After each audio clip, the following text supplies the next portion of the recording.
Hello there, my sleepy hearts. Tonight, we enter the mind of Edward Cullen, the one who hears everything yet understands through silence, who knows his family's every thought but loves them for what those thoughts reveal. For a century, he has been son and brother,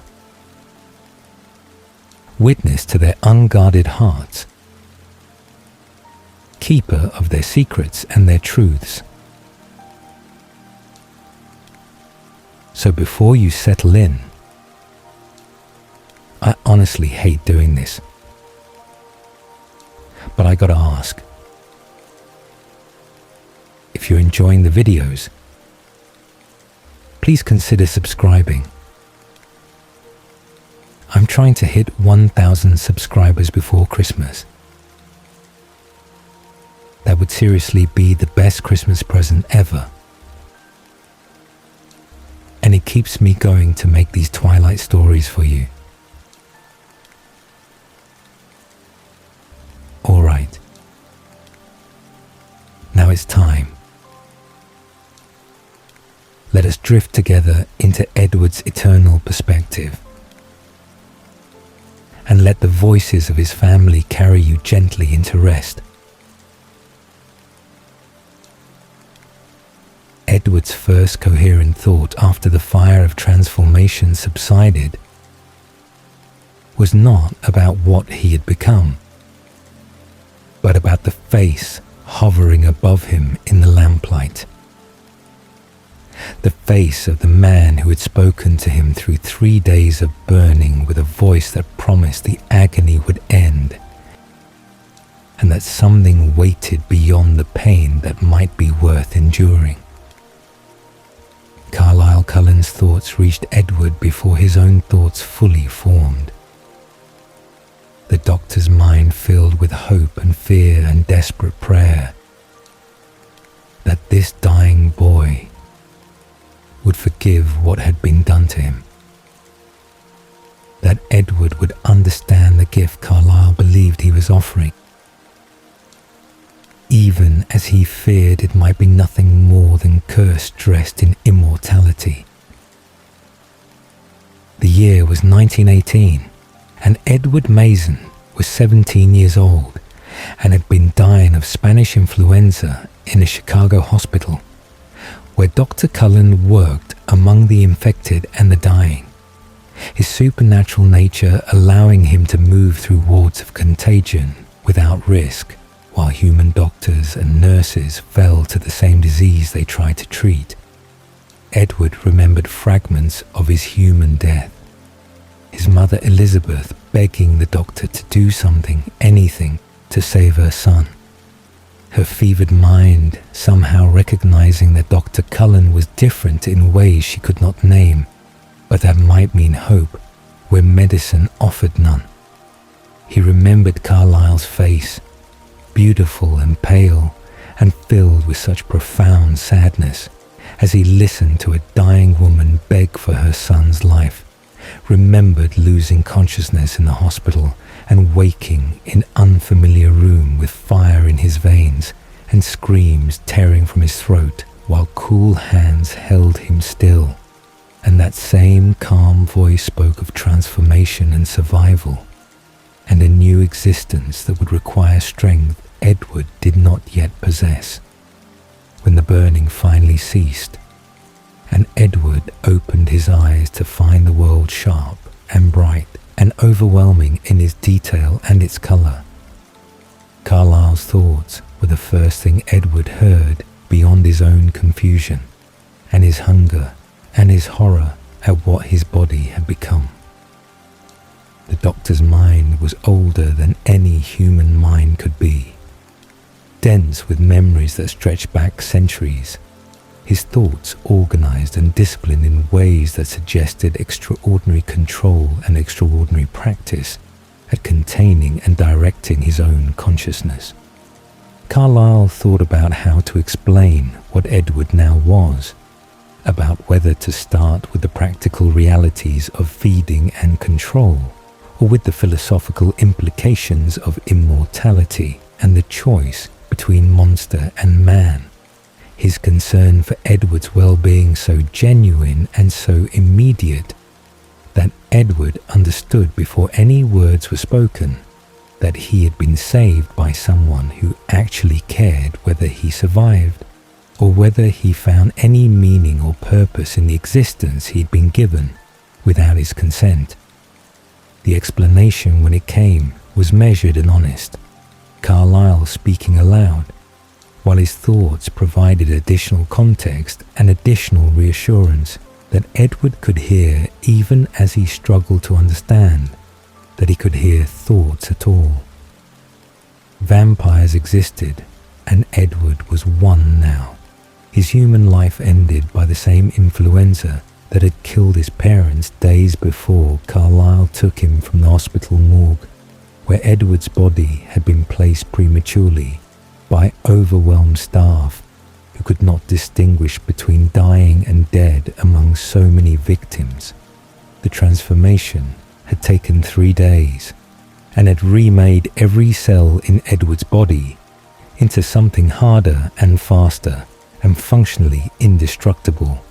His senses now acute enough to hear heartbeats from across buildings and to see individual dust motes floating in afternoon sunlight, and to smell the differences between humans blocks away based on their blood types and their fear and their lives lived in skin that call to the predator Edward had become. But Carlyle's mind held other information that he shared more carefully, his thoughts revealing his own history, while his voice spoke of choices and of alternatives to the traditional vampire existence that Edward's new instincts were already screaming he needed to pursue. Carlyle Cullen had been born in 1643 in London during the English Civil War, the son of an Anglican pastor who led hunts for witches and werewolves and vampires, his father's zealotry resulting more often in the persecution and execution of innocent humans than in the discovery of actual supernatural creatures. But Carlyle had been more observant and more patient than his father, his tracking of a real vampire coven through London's sewers resulting in attack that left him bitten and transforming and hiding in cellars, while the burning rewrote his body and his father's hunters searched for him overhead, believing he had been killed and consumed by the monsters he had pursued. Edward heard Carlyle's memories of waking to bloodlust so intense it felt like madness, of attempting suicide in every way he could devise, only to discover that his new body healed from anything that did not destroy him completely, of decades spent in caves and forests away from human populations, while he wrestled with his nature and his horror at what he had become, and his inability to end an existence that seemed designed purely for causing suffering. The doctor's thoughts showed Edward images of Carlyle finally emerging from isolation and attempting to live among humans again in 1710s France.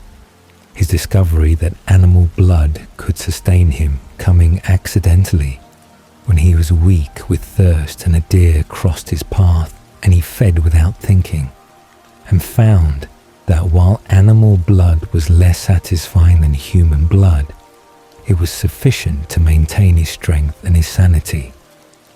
The revelation had changed everything for Carlyle, his mind showing Edward the joy and the relief of discovering that he could exist without killing humans, that he could potentially use his immortality and his supernatural gifts for good rather than for evil, that being vampire did not necessarily mean being monster if he chose carefully and controlled himself absolutely and never allowed himself to forget what human life was worth.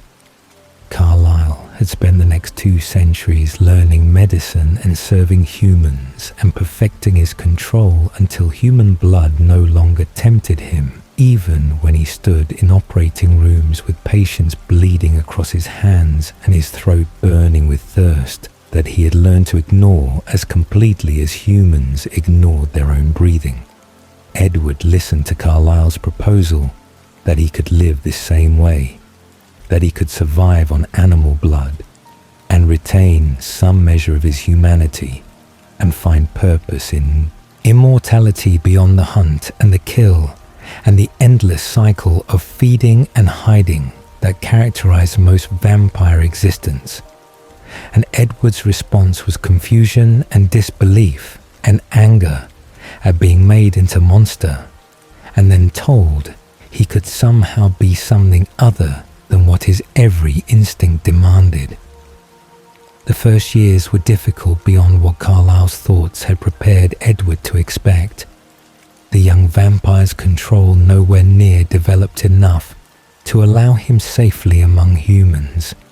His ability to hear thoughts making everything worse because he could not only smell human blood, but could hear human minds filled with their daily concerns and their loves and their plans for futures they believed they had when Edward knew he could end any of them in seconds if his control slipped even slightly.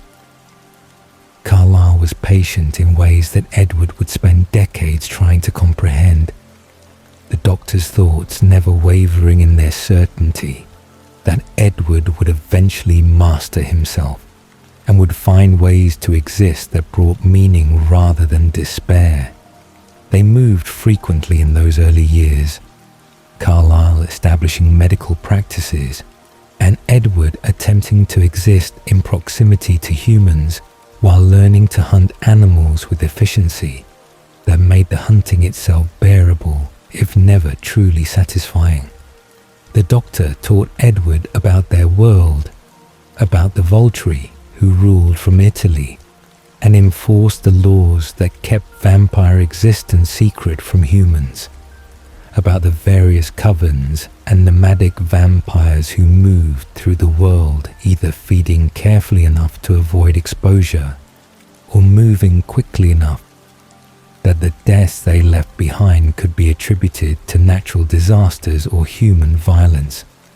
But Edward's control remained imperfect, and his misery remained profound until 1927, when he left Carlyle to pursue what he told himself was necessary rebellion, but what Carlyle's thoughts recognized immediately as inevitable testing of whether Edward could forge his own path, or whether he was simply Carlyle's creation, without any true autonomy or choice in how he existed. The decade Edward spent away from Carlyle was the darkest of his existence. His decision to feed on humans rationalized by his ability to hear their thoughts and to select only the worst among them. Murderers and rapists and abusers whose deaths Edward told himself were justice rather than murder, whose dark minds he could read before he killed them, and whose evil convinced him he was providing service rather than committing the same violence he condemned. But the thoughts of dying men revealed more complexity than Edward had anticipated. Their final moments filled not with the darkness that had characterized their worst actions, but with memories of loves and regrets and the human experiences that had shaped them into what they became. And Edward found that killing humans, even evil humans, left him feeling more monstrous rather than less, because he could hear their humanity even as he drained it away. The guilt accumulated through those years until Edward could no longer sustain the fiction that he was anything other than exactly what he had tried to avoid being.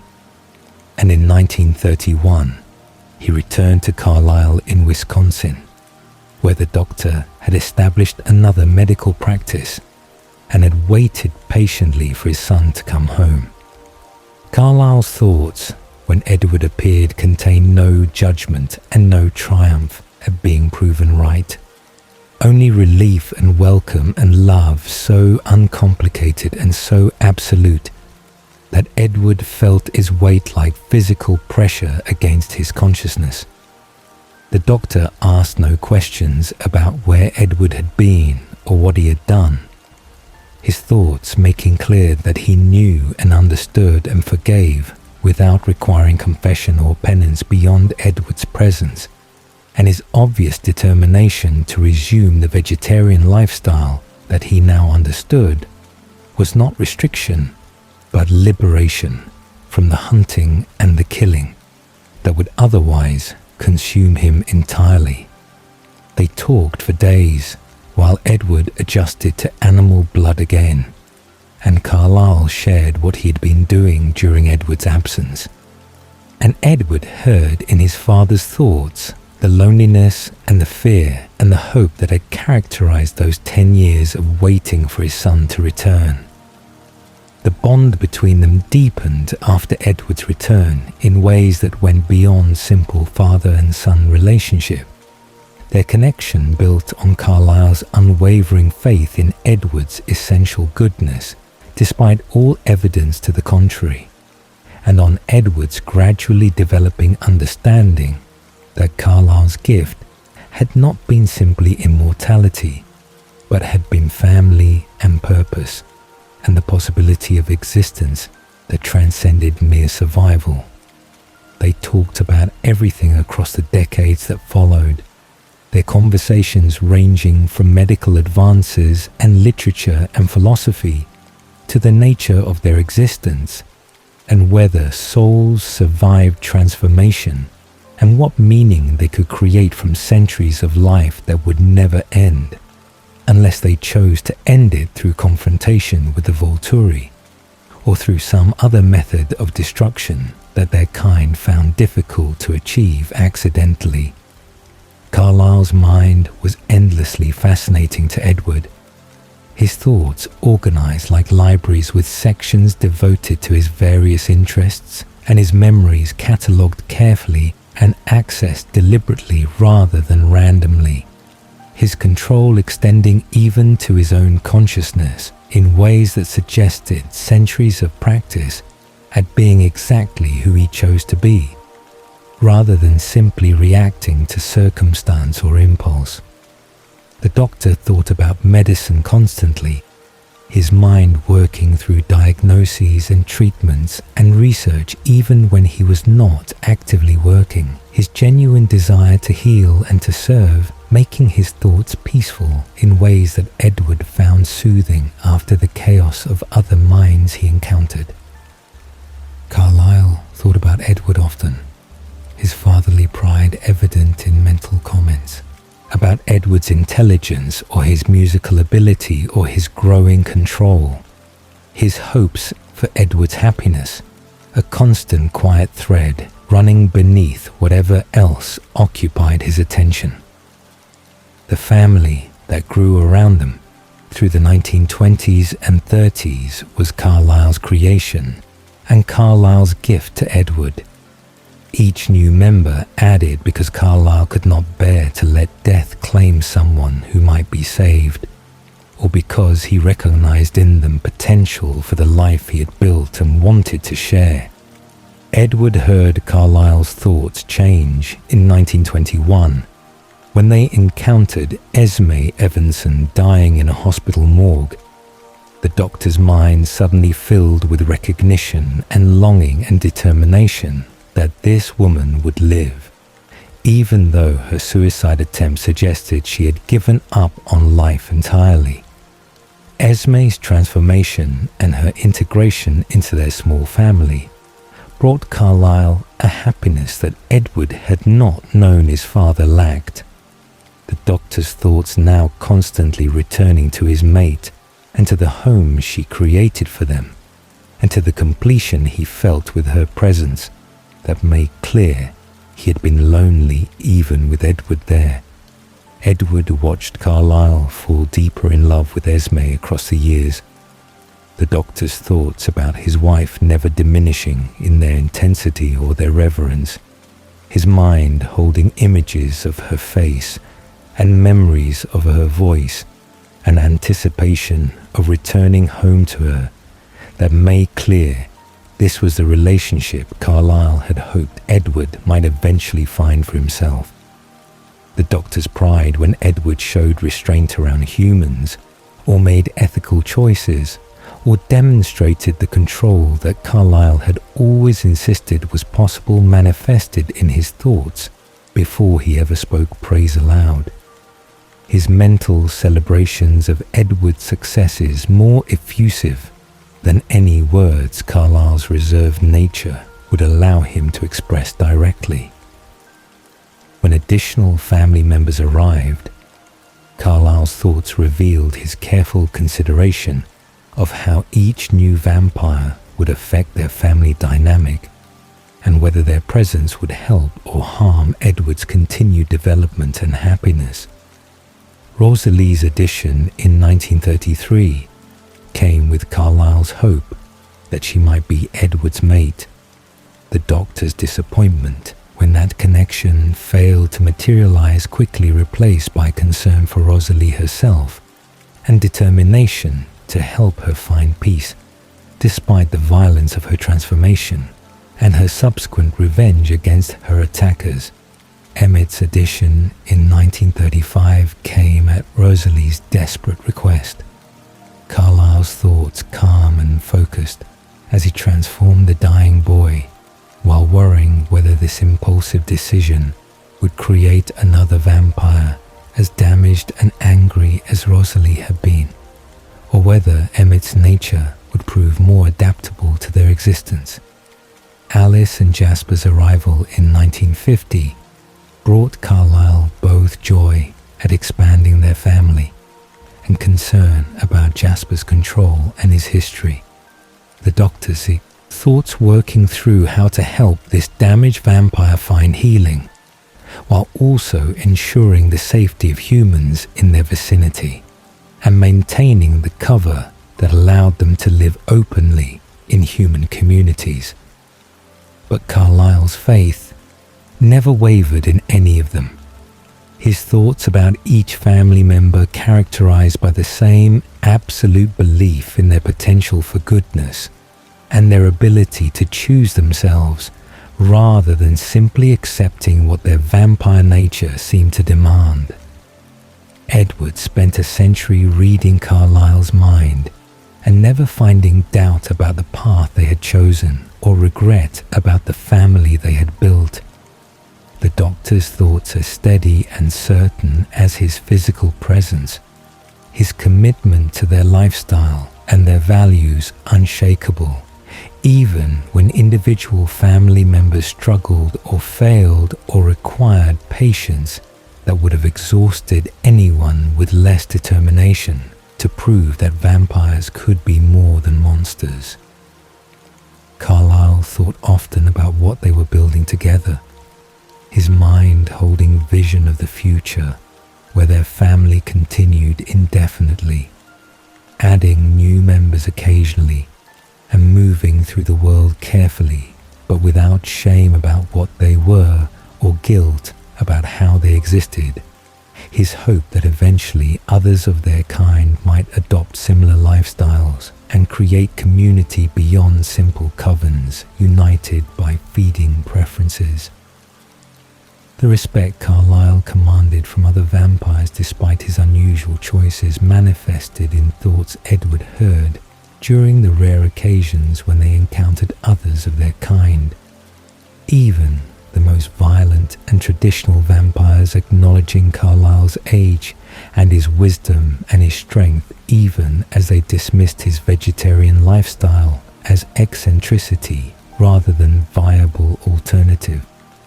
The doctor's relationship with the Volturi, particularly with Arrow, fascinated Edward through hearing Carlyle's memories of his time with them in the 1700s. His understanding of how narrowly Carlyle had avoided being kept permanently in Volterra, simply because Arrow valued his company and his perspective, his respect for the ancient vampires tempered by a clear awareness of their danger and their absolute ruthlessness in maintaining their power and their laws.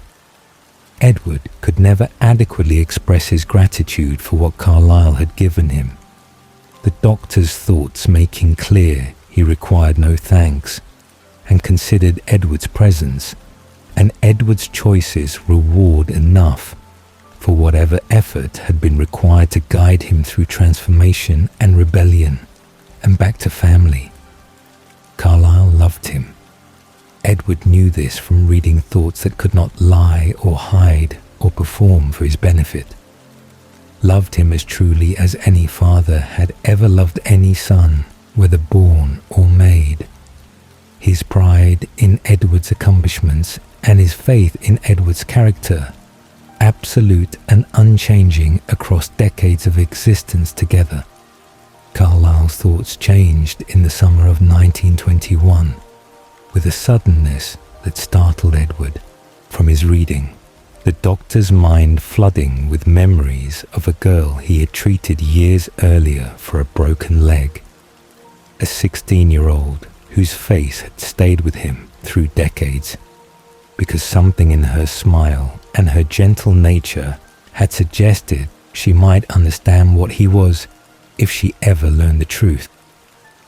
The memories came rapidly as Carlyle drove toward the hospital morgue where a suicide victim waited, a woman who had jumped from a cliff after losing her infant son to lung fever, a woman whose face Carlyle recognized immediately despite the years that had passed and the changes that human aging had created, a woman whose heartbeat was so faint that the morgue attendant had already declared her dead and begun paperwork that Carlyle convinced him to delay, while the doctor performed one final examination in private.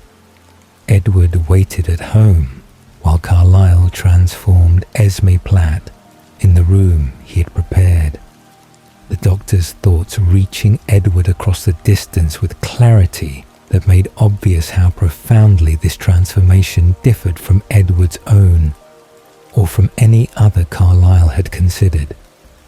This was not salvation offered to a dying stranger, but rather the claiming of a mate Carlyle had recognized years ago and had believed lost forever. His decision to transform her born equally from desire to save her life and desire to keep her with him for eternity, regardless of whether she would choose him or curse him for making her into something she had never asked to become. The doctor's mind carried guilt about the selfishness of his choice alongside hope that Esme would forgive him and accept the existence he was offering, and perhaps even return the feelings that Carlyle had carried silently since she was 16 years old, and he was already 3 centuries ancient and utterly inappropriate as object of affection for a human girl who deserved normal human life with normal human husband and normal human children. But Esme's transformation completed, and her mind open to Edward's ability 3 days later revealed that Carlyle's fears were groundless. Her first coherent thoughts after the burning ended being about the doctor's face and his voice and her certainty even through the pain that she was finally somewhere safe after years of marriage to a violent man who had beaten her regularly and who had driven her to the cliff edge after their son's death, made continuing to live seem more painful than dying. Her thoughts carried memories of being 16 and meeting Dr. Cullen when her leg broke, and immediately recognizing something extraordinary in him that she could not name, but that made her feel seen and valued in ways no one else had ever achieved. She had thought about him occasionally through the years of her terrible marriage, wondering where he had gone when he left their town, and whether she would ever see him again, and whether he would remember the girl whose leg he had set with such careful, gentle hands. Edward heard in Esme's Newborn vampire mind, a joy and a gratitude that took him completely by surprise. Her thoughts free of the horror and the anger and the resistance that had characterized his own early days. Her acceptance of what she had become immediate and complete because Carlyle had made her, and Carlyle was there, and Carlyle clearly cared whether she survived the transition with her sanity intact. Her grief over her lost baby remained profound and would always remain as permanent scar across her heart. But even that pain was bearable because she was no longer human woman destroyed by loss, but rather vampire woman who might find new purpose and new reasons to continue existing across the centuries that stretched ahead of her.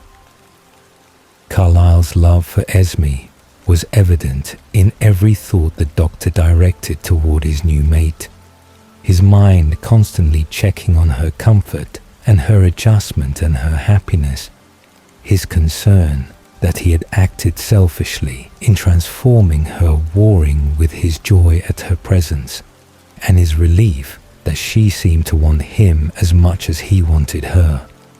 Edward watched them fall into partnership that felt inevitable and right, despite having happened so quickly, their thoughts beginning to mirror and complement each other within weeks of Esme's transformation, her mind turning constantly to Carlyle's well-being, while his mind held her at its center in ways that reorganized his entire consciousness around her existence and her needs.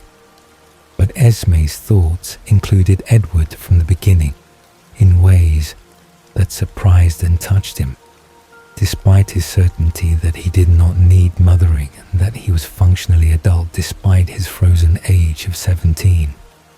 She thought about him constantly, her mind working through how to make him comfortable and happy, her observations about his preferences and his habits meticulous and caring, her determination to create home for him as strong as her desire to build life with Carlyle. Edward heard her planning meals. They did not need to eat simply because gathering together felt important. Heard her considering furniture arrangements that would give him privacy and space. Heard her worrying when he went hunting alone and rejoicing when he returned safely. Her mind worked differently than Carlyle's organized libraries of thought. Esme's consciousness flowing and associative, her thoughts moving from Edward to Carlyle, to house designs, to memories of her human son, to plans for their next home, to concern about whether Edward felt included in their newly formed couple or whether he felt displaced by her arrival. She thought in images and feelings more than words, her mind showing Edward mental pictures of how rooms could be arranged, or how gardens could be planted, or how their family could expand and grow into something that filled the emptiness her baby's death had created in her heart. When Edward left in 1927 to pursue his rebellion, Esme's thoughts followed him with worry that felt like physical weight, pressing on his consciousness even from distance, her mind sending silent pleas for his safety and his return across whatever miles separated them. Her conversations with Carlyle full of concern about where Edward was and whether he was suffering and when he might come home. She never said anything to make Edward feel guilty during the brief phone calls he made to let them know he still existed. Her thoughts carefully controlled to show only welcome and love, rather than the fear and the sadness that characterized her private moments when she believed no one could hear. Her joy when Edward returned in 1931 manifested in thoughts so bright and warm that Edward felt them before he heard them. Esme's mind celebrating his presence and his safety, and his obvious determination to stay with them permanently this time. She thought about how thin he looked despite vampires not losing weight, about the darkness in his eyes that suggested he had fed too recently on human blood, about the guilt and the shame she could see in his posture and his expression, and her thoughts contained no judgment, only determination to help him heal and to make their home so comfortable and so welcoming that he would never want to leave again.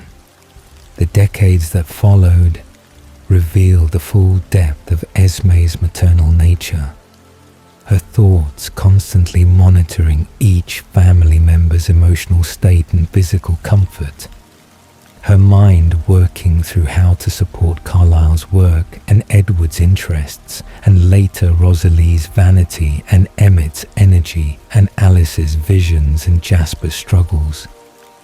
She thought about each of them as her children, regardless of their frozen ages or their actual relationships. Her need to nurture and to care for others, finding outlet in creating homes and managing family dynamics, and ensuring that everyone felt loved and valued and included in the family unit she was building around them. Edward heard in Esme's thoughts an endless capacity for love that seemed impossible given her history of abuse and loss, her mind somehow remaining gentle and optimistic despite everything she had survived in her human life and everything she had sacrificed by becoming vampire.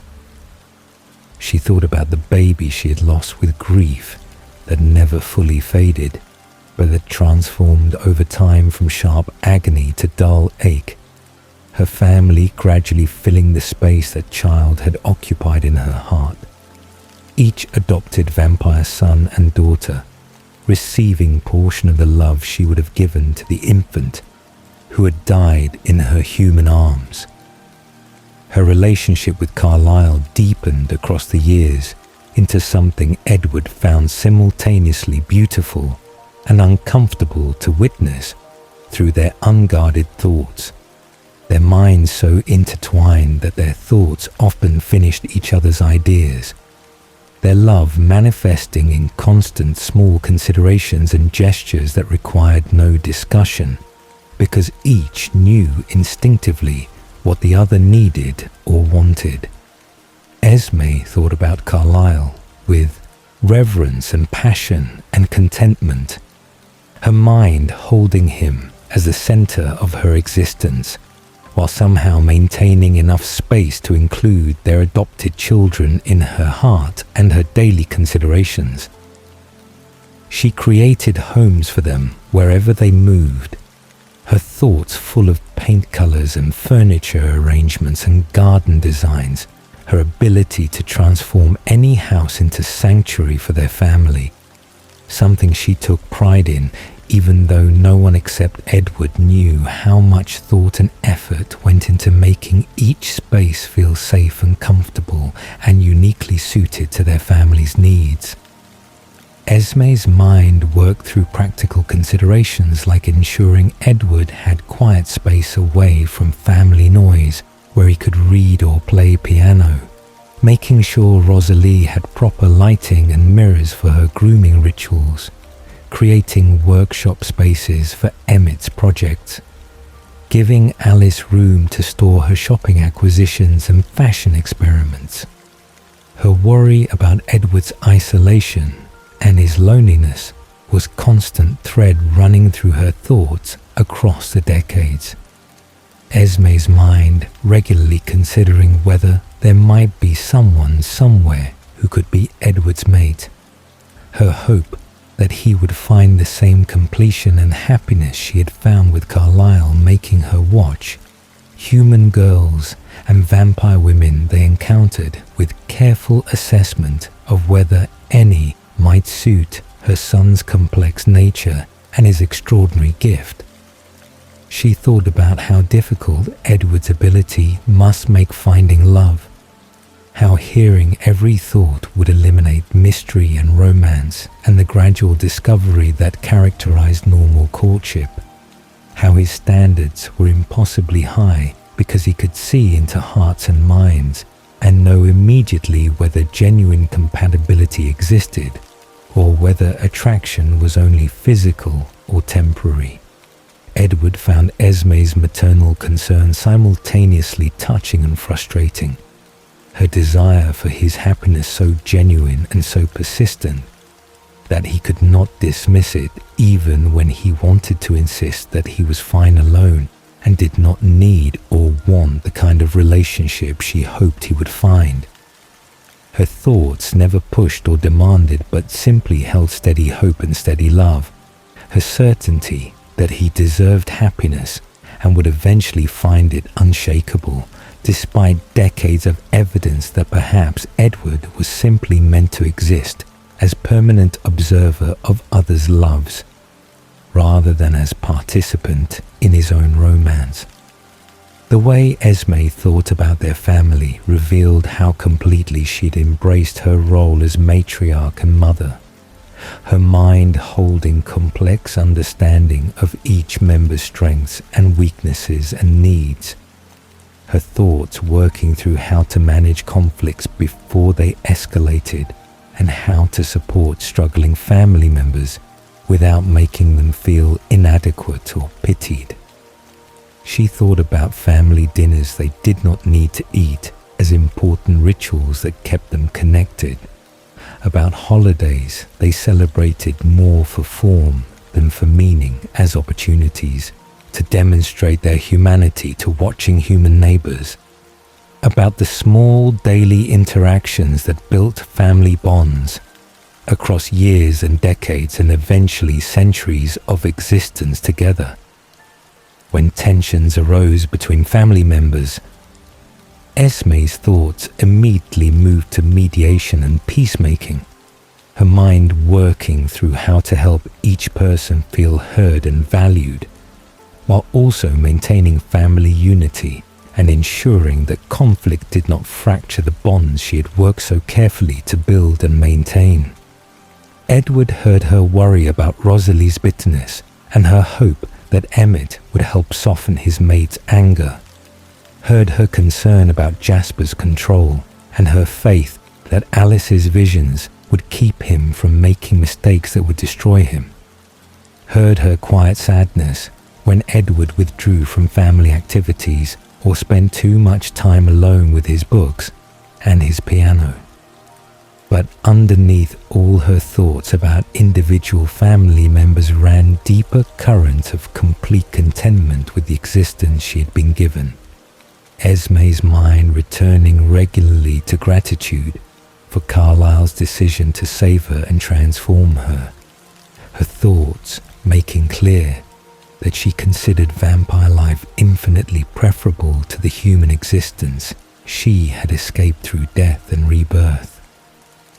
She thought about her abusive husband occasionally with relief that she would never have to fear him again, about the freedom of being strong and fast and essentially indestructible, about the joy of having family who would never leave her or hurt her or make her feel worthless the way her human life had consistently demonstrated she was worthless to those who should have loved and protected her. Edward learned from Esme's thoughts what unconditional love looked like when practiced consistently across decades. Her mind never holding grudges or keeping score or withdrawing affection as punishment for disappointment or failure. She loved each family member exactly as they were, rather than as she wished they would be. Her acceptance complete even when she wished for changes or improvements in their circumstances or their attitudes. Her thoughts taught Edward that love could be steady and reliable rather than passionate and consuming, that devotion manifested through small daily acts of care and consideration rather than through grand gestures or dramatic declarations.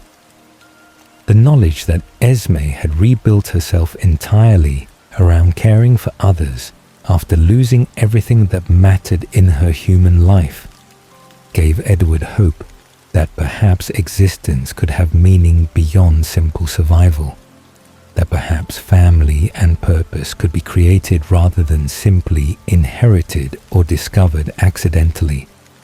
Her thoughts about him specifically, her certainty that he was good and worthwhile and deserving of happiness despite his periodic doubts and his decade of human blood, provided foundation of acceptance that allowed Edward to believe Carlyle's faith in him might be justified rather than simply paternal blindness to his adopted son's fundamental darkness.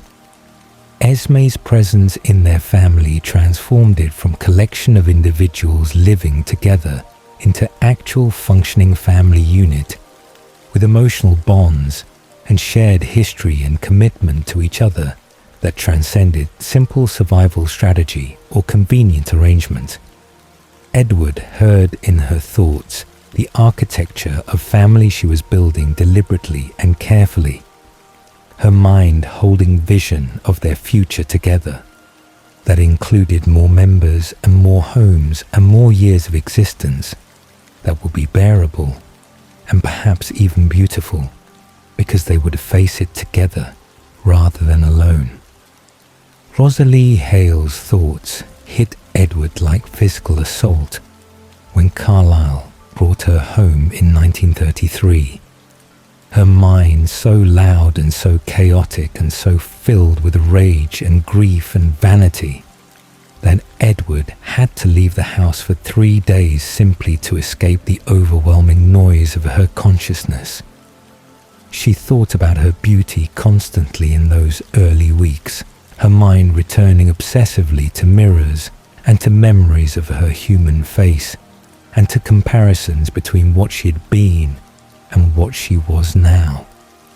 Her relief that transformation had not damaged her appearance warring with fury that she needed relief at all because she should still be human and alive and planning her wedding to Royce King, who had destroyed her instead of marrying her.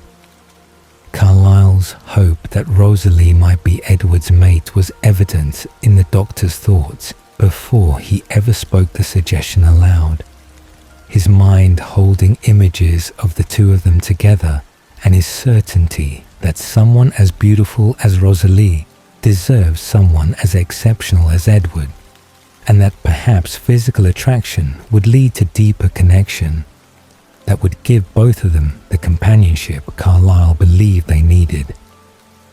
But Edward heard Rosalie's thoughts and knew immediately that no romantic connection would ever exist between them. Her mind too focused on herself and her losses and her anger to have space for genuine interest in another person. Her assumption that Edward would want her based purely on her appearance, revealing how completely she equated being desired with having value. The story of Rosalie's human life and death unfolded in her unguarded thoughts during those first months, her memories playing constantly in her mind like film she could not stop watching. Her recollection of every detail of the night Royce King and his friends attacked her so vivid and so painful that Edward felt sick hearing them despite having no physical capacity for nausea. She had been 18 years old and engaged to the wealthiest man in Rochester, her beauty and her family's social climbing combining to create engagement that seemed like fairy tale until the night Royce drank too much and decided to show his friends what he owned and what he could do to what he owned without consequence, because men like Royce King faced no consequences for anything they chose to do to women they believed belonged to them. Carlyle had found her in the street bleeding and dying, her thoughts about wanting revenge so strong, even in her last moments, that the doctor had made decision to transform her partly from compassion and partly from hope that she might become Edward's companion, but mostly because something in her dying mind suggested she deserved chance to punish those who had hurt her rather than simply dying from their violence. Rosalie's first coherent act after her transformation had been to hunt down Royce and each of his friends and kill them slowly and carefully without spilling a single drop of blood, because wasting their blood seemed somehow appropriate, given that they had wasted her life and her future and everything she had wanted from her human existence. Edward heard in Rosalie's memories of those killings a satisfaction and a sense of justice that made him understand her better, even as it made him like her less. Her thoughts during the murders cold and controlled and absolutely certain that she was owed this revenge and that taking it was not murder, but rather correction of injustice that human law would never address, because human law protected men like Royce King and punished or ignored women like Rosalie Hale. She had worn a wedding dress stolen from a shop window while she killed Royce in his locked bedroom the night before his wedding. To some other beautiful girl would have suffered the same violence Rosalie had suffered if Rosalie had not intervened. Her thoughts during that final killing mixing triumph with profound grief, because revenge did not restore what had been taken and did not make her human again and did not give her back the life she should have lived. The disappointment Rosalie felt when Edward showed no romantic interest in her manifested in her thoughts as bitter anger that gradually calcified into permanent resentment, her mind interpreting his lack of attraction as judgment of her worth rather than simple absence of romantic connection, her vanity requiring that every man want her, and her damaged self-esteem requiring external validation that she was still valuable despite being vampire rather than human bride. Edward tried to explain through both words and deliberate thoughts that she could hear if she paid attention, that his disinterest had nothing to do with her appearance or her value, and everything to do with incompatibility and lack of deeper connection. But Rosalie's thoughts dismissed his explanations as lies designed to make rejection seem less insulting than it actually was. The awkwardness between them settled into family dynamic that would persist across decades. Rosalie's thoughts about Edward characterized by a mixture of resentment and grudging respect, an occasional sisterly concern that she would never acknowledge aloud or even fully admit to herself in her carefully controlled consciousness. She thought about how unfair it was that he could read minds and therefore knew everyone's secrets and private thoughts, her careful attempts to control what she thought around him, only making her thoughts louder and more obvious because suppression required focus that drew Edward's attention more effectively than casual, unguarded thinking ever would.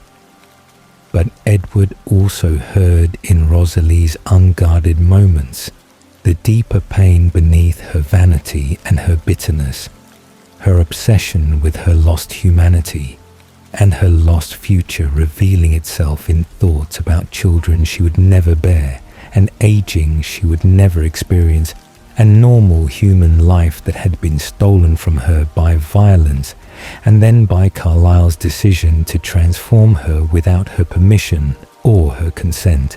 She thought about human women with envy so profound it bordered on hatred, her mind noting pregnant bellies and mothers with infants and families with children, and normal human experiences that Rosalie would never have no matter how many centuries she existed, or how perfectly beautiful she remained frozen at 18 years old.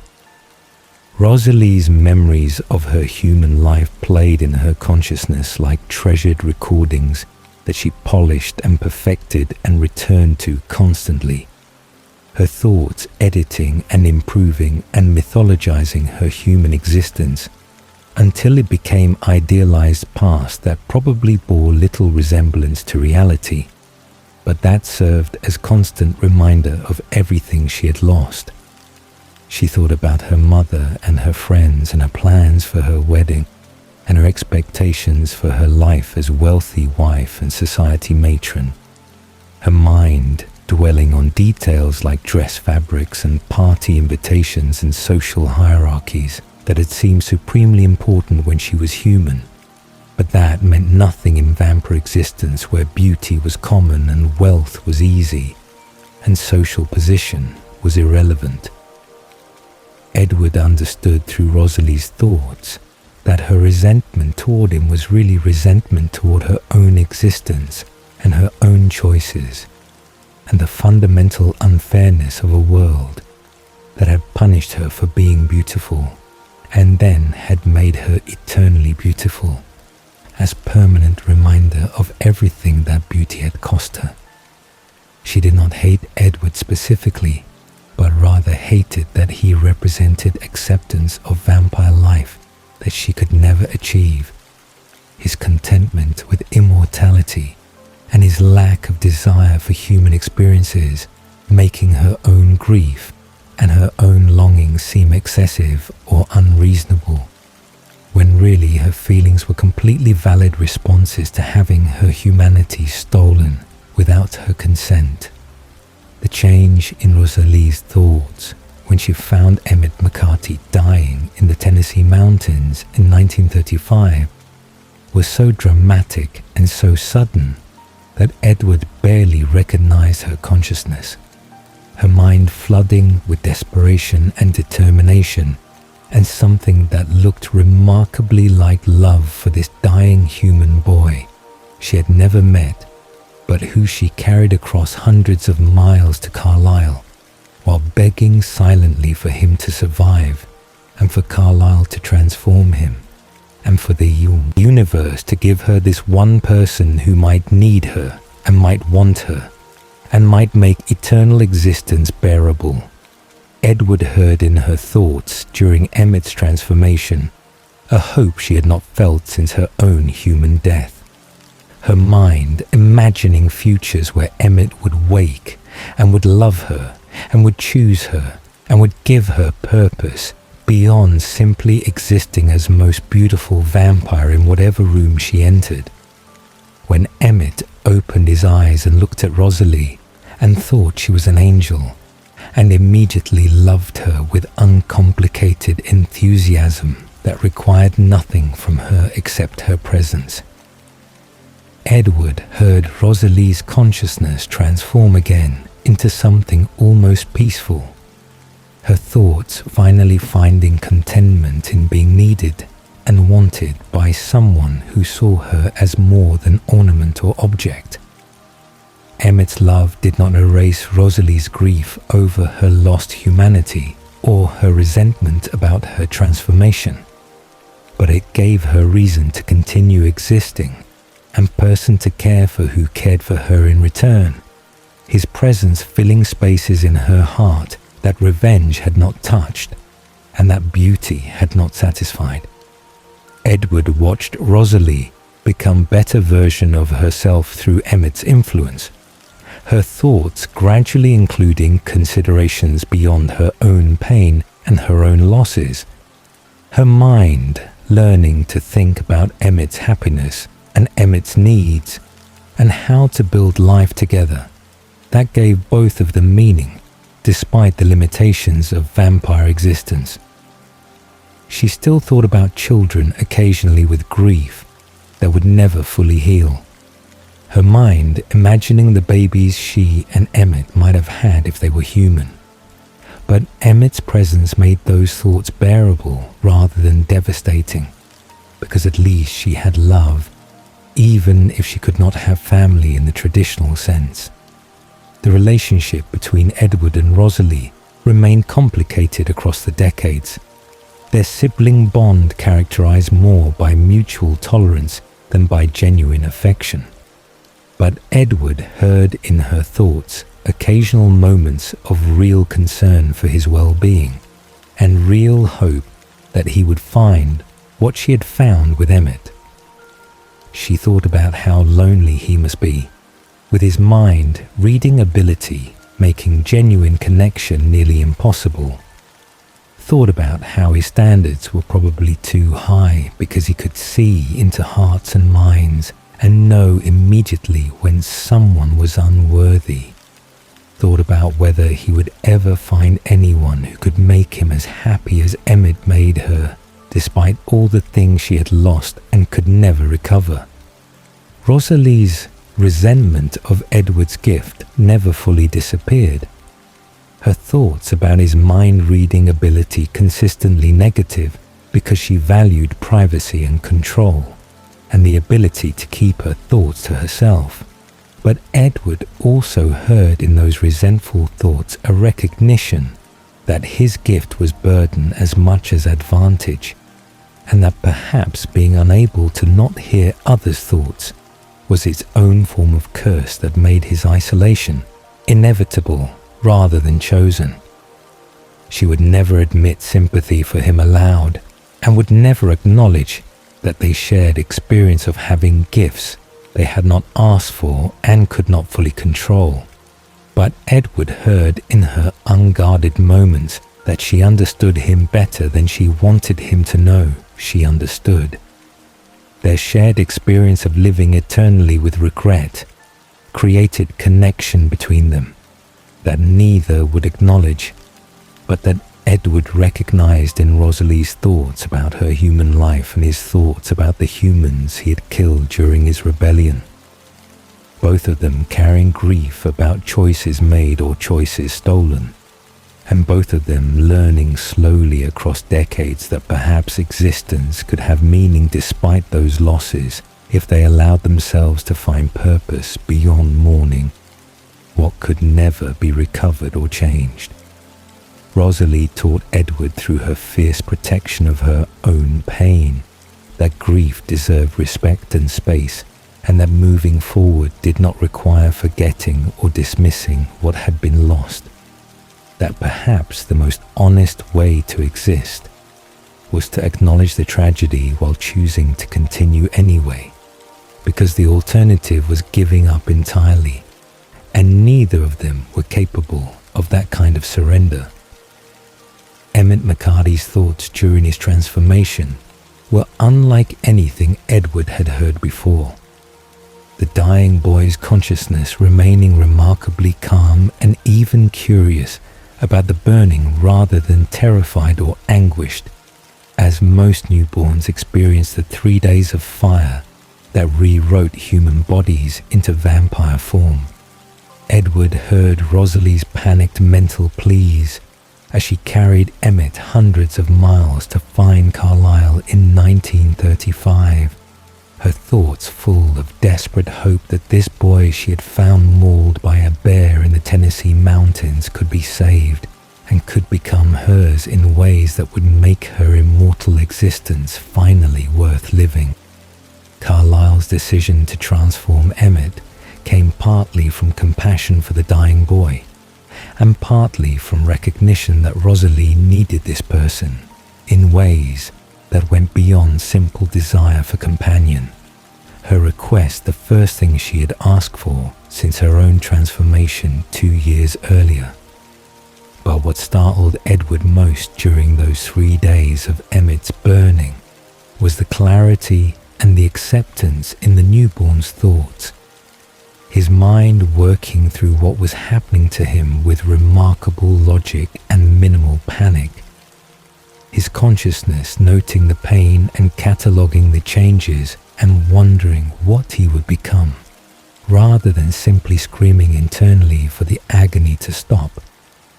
Emmett's human memories remained accessible throughout the transformation in ways that suggested he would retain more of his human life than most vampires manage to keep, his mind holding clear images of his family and his home and the bear attack and the beautiful girl who had lifted him as though he weighed nothing and had run faster than anything human could run, while he bled and faded and died in her arms.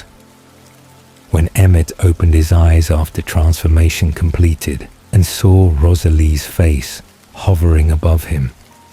His first thought was simple, an absolute certainty that he was looking at an angel, and that dying must have gone better than he expected if heaven included creatures this beautiful. Edward heard Emmett's consciousness flood with gratitude and wonder, and immediate, uncomplicated love for the vampire who had saved him. His thoughts containing none of the horror or resistance or anger that had characterized Edward's own awakening, or Rosalie's fury, or most newborns' rejection of what they had become. Emmett looked at Rosalie and thought she was perfect, and he was lucky, and whatever he had become was acceptable, if it meant staying near her forever. The simplicity of Emmett's mind was revelation to Edward after decades of hearing Carlyle's complex philosophical thoughts and Esme's layered emotional processing, and Rosalie's bitter obsessive dwelling on loss and injustice. Emmett thought in straight lines rather than spirals, his consciousness moving from observation to conclusion, without the endless analysis and second-guessing that characterize most vampires' internal dialogues. He woke as vampire and accepted it immediately because fighting reality seemed pointless when reality could not be changed. He learned he needed blood to survive, and he hunted animals because that was what his new family did, and he saw no reason to question or resist their lifestyle when they had saved his life and welcomed him into their existence. Edward heard in Emmett's thoughts a genuine enjoyment of vampire life that seemed almost obscene in its completeness, the newborn's mind celebrating his strength and his speed, and his enhanced senses, rather than mourning the humanity he had lost, or regretting the transformation he had not chosen. Emmett thought about being able to lift boulders and run faster than trains, and never get tired or sick or hurt in permanent ways. His consciousness delighting in the physical capabilities of his new body with childlike enthusiasm that never faded even as decades passed, and the novelty should have worn away. He loved being vampire in ways Edward had never loved it, and Rosalie actively hated it. His thoughts consistently returning to gratitude for the existence he had been given, rather than grief for the existence he had lost. The way Emmett thought about Rosalie revealed depths Edward had not expected from someone whose mind seemed so straightforward and uncomplicated. His thoughts about his mate combining genuine appreciation for her beauty with deeper recognition of her pain and her strength and her value beyond her appearance. Emmett saw Rosalie's vanity and understood it as armor rather than shallowness, heard her bitter comments about humanity and recognized them as expressions of grief rather than actual cruelty, watched her struggle with vampire existence and loved her more for the struggling rather than less, because the struggle proved she was more complex and more interesting than her perfect face suggested. Edward heard in Emmett's unguarded thoughts a loyalty to Rosalie that was absolute and unchanging, his determination to make her happy and to give her reasons to appreciate immortality rather than resent it manifesting in constant small gestures and consistent cheerful presence that gradually wore down her defenses and her bitterness. Emmett's thoughts about their physical relationship were enthusiastic and uncomplicated in ways that made Edward leave rooms hastily and avoid reading his brother's mind whenever possible. But beneath the passion, Edward heard genuine tenderness and real concern for Rosalie's emotional well-being, alongside the more obvious physical attraction. The brotherhood that developed between Edward and Emmett grew naturally from proximity and from Emmet's persistent friendly thoughts about his older brother, who could read minds and play piano and speak multiple languages and do all sorts of things Emmet found impressive, even though Edward considered them simply results of having decades to learn skills. Emmet thought about Edward with uncomplicated affection and mild amusement, his mind holding no resentment about the mind-reading or jealousy about Edward's abilities, or discomfort about being known so completely by someone who heard every thought. He teased Edward mentally before teasing him aloud, his thoughts playful rather than cruel, his jokes designed to make Edward smile rather than to hurt or diminish. Their competitive relationship manifested in thoughts Edward heard before Emmet proposed challenges, his brother's mind working through whether Edward might agree to wrestle or race or hunt competitively, his anticipation of the competition more important than winning, because Emmet genuinely enjoyed the physical activity and the brotherly bonding rather than needing to prove superiority. Edward heard Emmet's thoughts during their matches. His brother's consciousness focused entirely on strategy and strength and the pure physical joy of using vampire abilities to their fullest extent. His lack of anger when Edward won through superior strategy or speed, making clear that Emmet competed for fun rather than for ego or status. Emmet's mind during family hunts was entirely focused on the present moment, his thoughts tracking prey and calculating angles and enjoying the chase with complete absorption that Edward envied, because his own mind never quieted enough to allow that kind of singular focus. Emmet thought about the mountain lion he was chasing or the grizzly bear he was wrestling with uncomplicated excitement, his consciousness celebrating the physical challenge and the successful hunt without the philosophical questions about predator nature and moral implications that plagued Edward's thoughts during feeding. For Emmet, hunting was simply what they did to survive. No different than humans eating meals, requiring no guilt or extensive self-examination or constant worry about whether vegetarian lifestyle was sufficient penance for being predator species.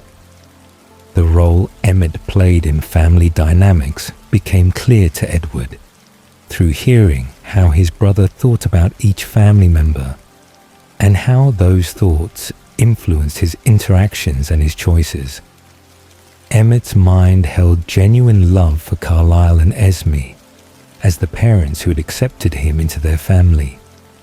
His thoughts about the doctor full of respect, and his thoughts about Esme full of appreciation for her mothering and her homemaking. He thought about Rosalie constantly with a mixture of passion and protectiveness, and understanding that made their relationship work despite her complications and her grief. He thought about Edward with brotherly affection and concern about Edward's isolation, and hope that Edward would eventually find someone who made him as happy as Rosalie made Emmet. Edward heard in Emmet's thoughts an ability to lighten any situation through humor and perspective, and refusal to dwell on problems that could not be solved. His brother's mind naturally moving towards solutions and silver linings rather than remaining stuck in analysis or worry. When family tensions arose, Emmet's thoughts immediately looked for ways to defuse or distract, his consciousness working through jokes or suggestions or physical activities that might redirect negative energy into something more positive and more productive. He never ignored problems or pretended conflicts did not exist, but his thoughts treated difficulties as temporary obstacles rather than permanent catastrophes, his optimism genuine rather than performed, because Emmett actually believed most things worked out eventually if you did not make them worse through excessive drama or negativity. The way Emmett lived entirely in the present moment was something Edward studied through his brother's thoughts across decades, trying to understand how consciousness could exist without constantly reviewing past mistakes or anticipating future problems. Emmett's mind simply did not work that way. His thoughts focused on whatever was happening now, his memories of his human life present but not painful, his awareness of immortality stretching ahead, not causing existential dread or paralyzing questions about meaning and purpose. He existed, and he enjoyed existing, and that seemed sufficient for him in ways Edward could not fully comprehend, but deeply admired. Edward learned from Emmett's thoughts that strength did not require aggression or dominance, that physical power could be gentle and playful and used primarily for entertainment, rather than for intimidation or violence. Emmett's mind during wrestling matches with Edward or Jasper or occasionally Carlyle was focused on the fun of the challenge rather than on need to win or prove anything. His thoughts when he lost as cheerful as his thoughts when he won, because the competition itself satisfied him regardless of outcome. He used his considerable vampire strength to help move furniture for Esme, or to carry heavy items, or to protect family members if protection became necessary, his power serving others rather than serving his own ego or status within family or coven hierarchy. The loyalty in Emmett's thoughts extended to all family members equally, his mind never playing favorites or keeping score or withdrawing affection as punishment for disagreements or disappointments. He loved Carlyle and Esme and Rosalie and Edward completely and consistently, his thoughts about each of them characterized by genuine affection and real concern for their well-being and happiness. When Alice and Jasper joined the family, Emmett's thoughts welcomed them immediately with the same uncomplicated acceptance he had shown when he first woke as vampire, his mind seeing no reason to be suspicious or cautious when Alice's visions said they belonged together, and when Carlyle approved of their addition to the family. Edward heard in Emmett's consciousness a demonstration that vampire existence did not have to be suffering or endless existential crisis, that immortality could be gift rather than curse if approached with right attitude and right companions. Emmett's thoughts proved that dwelling on what had been lost was choice rather than inevitability, that acceptance of present reality was possible even when that reality was strange and supernatural and completely different from expected human life. His mind showed Edward that joy could be chosen deliberately, even in circumstances that seemed designed to create misery, that laughter and playfulness and genuine happiness were available to those willing to embrace existence as it was, rather than mourning existence as it should have been. The simplicity of Emmett's thoughts became Edward's refuge during difficult periods, when other family members' complicated emotions and conflicts became overwhelming. His brother's straightforward consciousness providing mental space where Edward could rest from the constant noise of deeper philosophical questions and emotional processing. Emmett thought clearly and lived honestly and loved completely, his mind modeling existence that Edward could not fully adopt for himself, but that he valued as a reminder that perhaps his own tendency toward brooding and analysis was choice rather than requirement of vampire nature or inevitable result of mind-reading ability. Edward heard Alice's thoughts before he heard her voice in 1950, her mind appearing suddenly in his awareness like radio signal tuning into clarity, her consciousness full of images rather than words, visions of futures branching and shifting based on decisions not yet made by people not yet encountered. She was standing in a diner in Philadelphia with the tall, scarred vampire beside her, her thoughts showing Edward images of himself greeting them at the house in Wisconsin where the family currently lived, her visions revealing that she had seen this meeting dozens of times already and had been traveling toward it for years based on futures she had watched unfold in her peculiar consciousness that existed partially in present and partially in possibilities. The thoughts of the vampire with her were darker and more troubled than any Edward had encountered outside of his own rebellion period. Jasper Whitlock's mind carrying memories of violence and death that made Edward instinctively protective of his family, even as Alice's visions showed clearly that Jasper would never harm them and would eventually become beloved brother, despite the darkness of his past and the difficulty of his control. Alice's thoughts about Jasper were certain and absolute, her mind holding no doubt that he belonged to her and she belonged to him, and that together they belonged with the Cullens, who she had seen in her visions long before she met them, or knew their names, or understood why her gift kept showing her this family that would become hers. The unique challenge of reading Alice's mind became apparent within minutes of meeting her.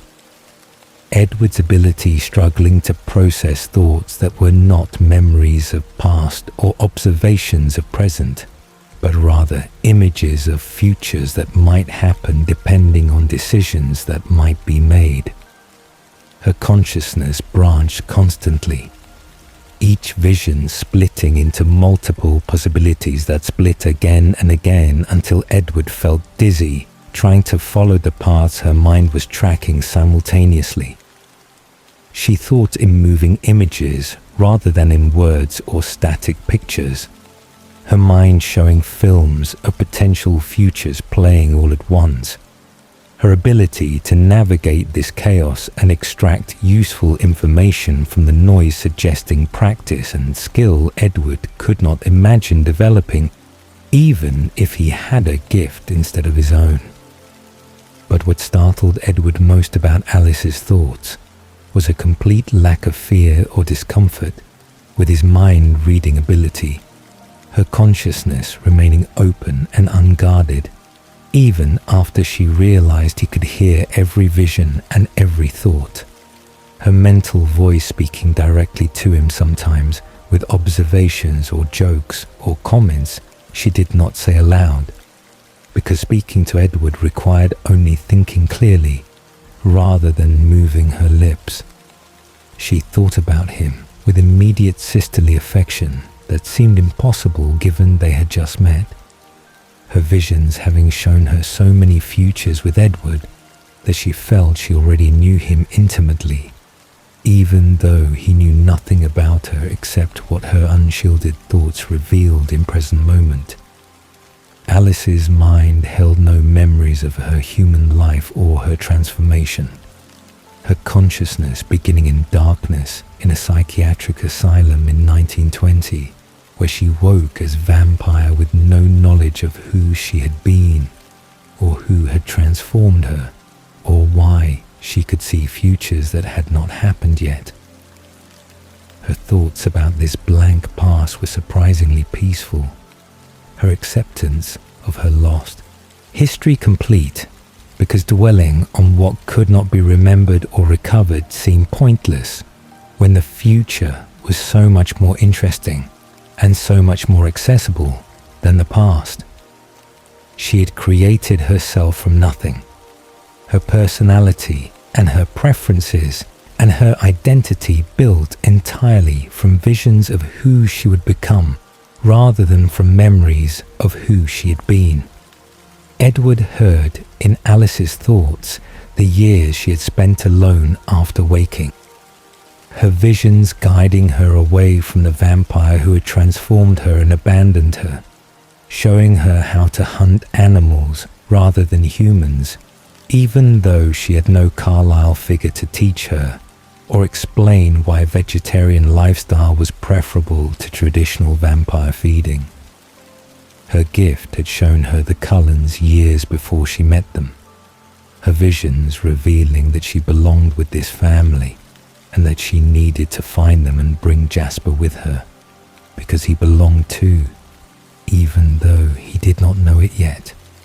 She had seen herself happy with him, had seen Edward as her brother, and Esme as her mother, and Carlisle as her father, and Rosalie and Emmett as her siblings, had trusted those visions enough to spend years travelling toward people she had never met, based purely on faith that her gift was showing her truth rather than fantasy.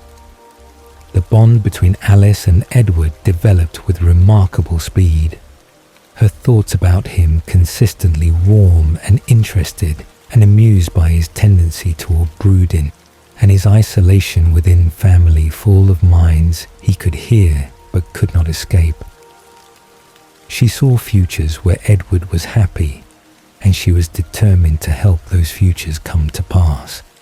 Her visions showing her possibilities that gave her hope he would not remain alone forever, even though present circumstances suggested permanent solitude was his likely fate. Alice thought about Edward the way older sisters thought about younger brothers they wanted to protect and guide and occasionally tease. Her affection genuine and her concern real, despite their actual age difference being negligible and a knowledge of him coming entirely from visions rather than from shared history. Edward found Alice's consciousness both fascinating and occasionally exhausting, her thoughts constantly splitting into branches that showed what would happen if she said this versus that, if she went left versus right, if she encouraged Edward to attend this party versus suggesting he stay home and read. She navigated social situations with preternatural ease because she had already seen how conversations would unfold and had chosen the paths that led to best outcomes, her gift making her seem spontaneous and intuitive, when really she was working from previews of multiple possible futures and selecting the most beneficial trajectories. But she also used her visions to surprise Edward by changing her mind at the last possible second, her thoughts shifting suddenly so that what he expected based on her previous visions would not happen, and he would be caught off guard in ways that delighted her and occasionally annoyed him. The way Alice thought about each family member revealed how completely she had integrated herself into their lives through her visions before she ever met them, her mind holding understanding of Carlisle's compassion and Esme's nurturing nature, and Rosalie's bitterness and Emmett's joy that came from watching futures where she interacted with each of them thousands of times in thousands of different ways. She had seen Esme welcome her and Carlisle accept her and Emmett befriend her, and even Rosalie eventually tolerate her presence, her visions giving her confidence that belonging was inevitable, even when present moment relationships were still forming and still awkward. Alice's bond with Esme developed through shared love of beauty and aesthetics and home creation. Her thoughts about Esme full of appreciation for the mother figure she had never had in human life that she could not remember. She helped Esme decorate their houses with enthusiasm born partly from genuine enjoyment and partly from visions showing how spaces could be arranged for maximum beauty and comfort and function. Edward heard in Alice's thoughts about Esme a daughter's love and a friend's affection, her mind holding Esme a safe harbour and gentle presence, who accepted Alice's strangeness and her visions without fear or discomfort. The relationship between Alice and Rosalie was more complicated. Alice's thoughts about her sister mixing understanding with frustration, her visions showing her futures where Rosalie softened and futures where Rosalie remained bitter. Her inability to control which future manifested, creating tension between them that never fully resolved, but never completely fractured their sisterly bond. Alice carefully avoided showing Rosalie visions of the children she could never have, her mind deliberately steering away from futures involving babies, or pregnancies, or families, because those visions would hurt Rosalie without providing any useful information or any comfort. Edward appreciated this thoughtfulness even as he recognized that hiding painful truths was its own form of burden that Alice carried silently. With Emmett, Alice's thoughts were playful and light, her visions showing her his jokes before he made them and his pranks before he executed them, her ability to preempt his surprises making their interactions entertaining for both of them, as Emmett tried increasingly creative ways to catch her off guard, while Alice watched futures where he succeeded or failed and adjusted her responses accordingly. She loved Emmett's joy and his simplicity, her mind finding relief in his straightforward consciousness after spending so much time navigating the complex branching possibilities of her own gift. But Alice's closest connection within the family beyond her relationship with Jasper was clearly with Edward, her thoughts about him characterized by understanding and determination and hope that sometimes bordered on stubbornness. She saw futures where Edward found love and futures where he remained alone, her visions showing her that his happiness was possible but not guaranteed, that choices he made and chances he took would determine whether solitude defined his existence or whether he eventually found someone who completed him, the way Jasper completed Alice, and Emmett completed Rosalie and Carlyle, and Esme completed each other. Edward heard in Alice's unguarded thoughts her frustration when he rejected opportunities she had seen leading to positive outcomes, her visions showing her paths he could take that would bring him closer to happiness, while he chose instead to remain isolated and cautious and convinced that his mind-reading ability made genuine connection impossible.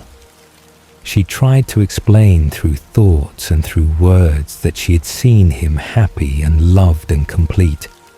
That future existed among the possibilities her gift revealed. But Edward's skepticism about whether visions could be trusted or whether they showed true inevitability versus mere possibility made him resistant to her encouragement and her matchmaking attempts. The mystery of Alice's past occasionally surfaced in her thoughts as curiosity rather than distress, her mind wondering about the human girl she had been and the vampire who had transformed her and the reasons she had been in psychiatric asylum in 1920, when medical science barely understood mental illness and institutionalization was often punishment rather than treatment. But those thoughts never lasted long, because Alice's gift pulled her attention constantly forward rather than backward. Her consciousness naturally oriented toward futures rather than toward history she could not access or change. Edward learned from Alice's thoughts that knowing the future was more complicated than it appeared, that her visions showed possibilities rather than certainties, that decisions people made changed outcomes constantly, that some individuals were easier to see than others based on how decisive or how impulsive their natures were. She could see vampires clearly because their choices were relatively stable and their futures relatively predictable. But humans appeared in her visions only when they intersected with vampire lives, or when their decisions would significantly impact supernatural world. Werewolves disappeared completely from her visions, their presence creating blind spots that frustrated and frightened her because sudden blanks in futures she was tracking suggested danger she could not anticipate or avoid. The way Alice used her visions to protect the family became clear to Edward through hearing her thoughts during potential crises, her mind constantly scanning futures for threats and opportunities, her consciousness working through possible outcomes of various choices and guiding family members towards safest or most beneficial paths without always explaining why she was making specific suggestions or requesting specific actions. She saw the Volturi's interest in their family before it manifested in actual visits, saw potential exposures before they happened, and steered the family away from those futures, saw conflicts before they erupted and worked to prevent or mitigate them through careful manipulation of present circumstances. But Alice's gift also isolated her in ways Edward understood through his own isolation created by mind reading. Her thoughts revealing that constantly seeing futures made living in present difficult, that knowing what would happen made spontaneity nearly impossible, that watching relationships and events unfold exactly as her visions had shown created strange disconnect between experiencing life and having already experienced life through foresight. She and Edward shared understanding of gifts that set them apart from family and from other vampires, abilities that gave them information others did not have, but that also created barriers between themselves and normal existence that even immortality and supernatural nature did not fully explain. Edward heard in Alice's thoughts an optimism that was not naivety, but rather informed by actual knowledge of positive futures that were possible if correct choices were made. Her cheerfulness born from having seen that happiness was achievable and that family bonds could strengthen rather than fray across decades and centuries. She had watched futures where the Cullens remained together and grew closer and added new members who enriched rather than disrupted their relationships. Her visions giving her faith that what they were building was sustainable and worthwhile and worth protecting through careful navigation of present choices and present challenges. The gift Alice gave Edward was hope when his own thoughts spiraled toward despair about eternal isolation, her mind showing him through visions she shared selectively that his future held possibilities beyond permanent solitude, that someone existed who could love him despite or perhaps because of his ability to hear thoughts, that the completion he observed in other family members' relationships might eventually be his if he remained open to futures Alice could see, but he could not yet imagine. She believed in his happiness with certainty born from having watched it unfold in visions that showed Edward transformed by love from brooding, isolated vampire into someone who finally understood why existence was worth choosing across centuries. Edward trusted Alice's visions more than he trusted his own judgment about his future, her gift providing external validation that perhaps Carlisle's faith in him and Esme's hope for him were not simply parental blindness, but rather recognition of potential that Alice's visions confirmed was real and achievable. She became his anchor to possibility when his mind-reading ability made him cynical about love and connection.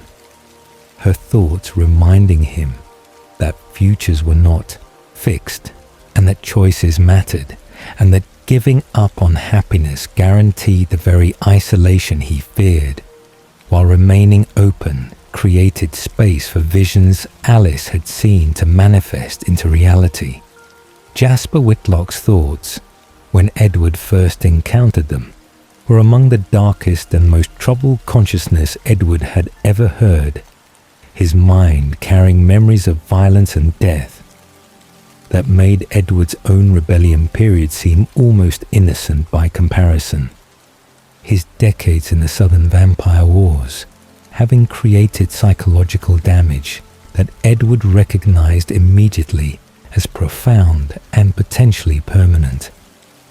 The thoughts that reached Edward before Jasper and Alice arrived at the house in Wisconsin in 1950 were full of guilt and self-loathing and doubt about whether redemption was possible for someone who had orchestrated the creation and destruction of hundreds of newborn vampires, who had felt their deaths through his empathic gift and had continued creating and killing anyway, because that was what his position as major in Maria's army had required. Edward heard in Jasper's unguarded moments the memories of the Southern Wars that had consumed his vampire existence from 1863 until 1938. His human life as Confederate cavalry officer cut short at age 19, when Maria transformed him to use as weapon in their territorial conflicts with other vampire covens, fighting for control of feeding territories in Texas and northern Mexico. Jasper's gift for feeling and manipulating emotions had made him invaluable to Maria. His ability to calm newborn armies and to incite them to violence and to sense enemies' fear and use it against them, creating military advantage that kept Maria in power for decades, while other covens rose and fell around her brutal, efficient reign. The thoughts Jasper carried about those years were nightmares Edward wished he could not hear. Memories of training newborn vampires, knowing they would be destroyed within a year when their strength faded, and they became liabilities rather than assets, of feeling their confusion and their fear and their rage through his empathic sense, while teaching them to kill efficiently and without mercy. Jasper had orchestrated battles and executions and the systematic destruction of rival covens and their newborn armies. His consciousness during those events deliberately shut down to minimum function, because feeling the deaths of hundreds of vampires simultaneously through his gift while also experiencing his own emotions would have driven him into madness that even vampire nature could not heal. But Jasper's escape from Maria in 1938 had not brought peace or healing, his thoughts revealing that leaving the wars had only made him more aware of the damage he carried and the things he had done, and the reality that he was a monster who had created and destroyed more lives than he could count or remember individually. He had wandered alone for years. His depression and his guilt-making existence seemed pointless. His consideration of various methods of suicide interrupted only by meeting Alice in 1948, in that Philadelphia diner where her visions had told her he would be, and where her thoughts had been so bright and certain and unafraid of him that he had followed her partly from curiosity and partly because her emotions through his gift felt like first genuinely positive feelings he had experienced in decades. Edward heard in Jasper's current thoughts the constant battle with bloodlust that made vegetarian lifestyle nearly unbearable, his empathic gift forcing him to feel not only his own thirst, but also the thirst of every family member around him. The combined hunger amplified through his consciousness until resisting feeding on humans required every ounce of control he possessed. Jasper's thoughts about being near humans were characterized by anxiety and shame. His awareness that his control was weakest among the family, making him feel like liability and burden rather than valued member. His certainty that he would eventually fail and kill someone and destroy the family's carefully maintained cover, making every day in human proximity feel like disaster waiting to happen. The way Jasper thought about Alice revealed that she was his only anchor to sanity and his only reason for attempting the vegetarian lifestyle that went against every instinct his gift amplified. Her visions showing him futures where he succeeded in controlling himself and futures where her faith in him was justified, making him try harder than he would have tried for himself alone.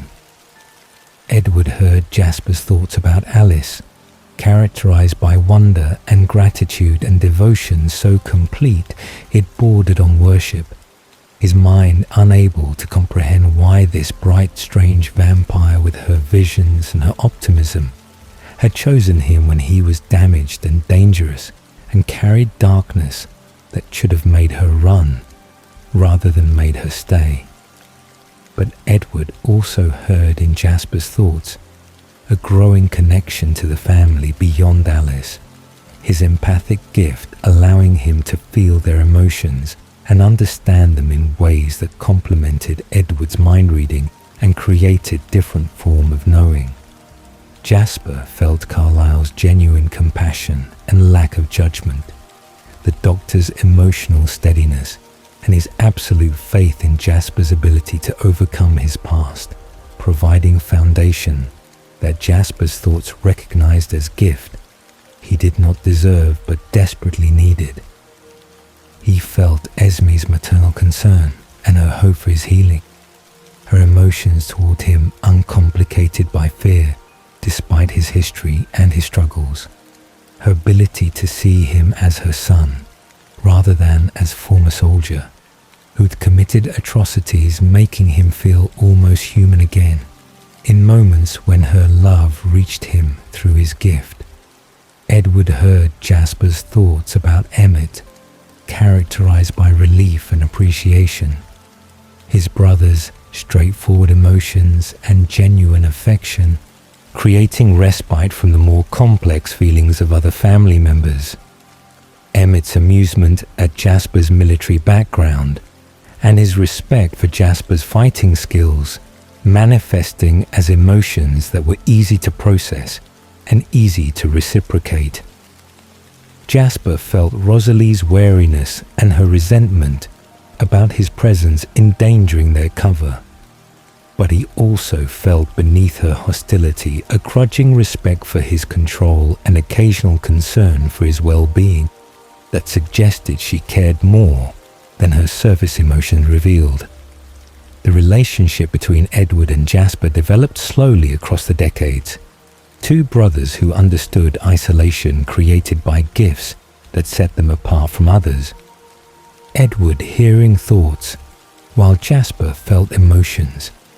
Both of them unable to experience relationships without constant awareness of what others were thinking or feeling about them. Edward heard in Jasper's thoughts a recognition that they were similar in their difference, that the mind reader and the empath shared experience of being unable to not know things that made genuine spontaneity and genuine privacy impossible in their relationships with others.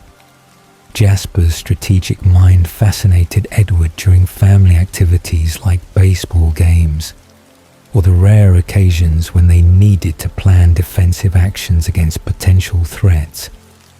His thoughts, organizing tactics, and assessing strengths and weaknesses with military precision that centuries of civilian life had not erased. Edward heard Jasper thinking through scenarios and contingencies, his consciousness automatically evaluating threats and planning responses, his training so deeply embedded that he could not stop analyzing and strategizing even when actual danger was minimal or non-existent. But the guilt in Jasper's thoughts never fully disappeared, even as decades passed and his control improved, his mind returning constantly to memories of newborns he had created and destroyed, of vampires he had killed in Maria's wars, of violence he had orchestrated with efficiency that now horrified him, even though at the time it had seemed necessary and justified by the survival requirements of the southern vampire culture. Edward heard Jasper's thoughts spiral occasionally into self-hatred that was painful to witness, his brother's empathic gift allowing him to feel the family's love for him, while simultaneously believing he did not deserve that love, and that eventually they would recognize his fundamental unworthiness and would reject him, as he deserved to be rejected. Alice's visions provided Jasper with hope, when his own thoughts offered only despair.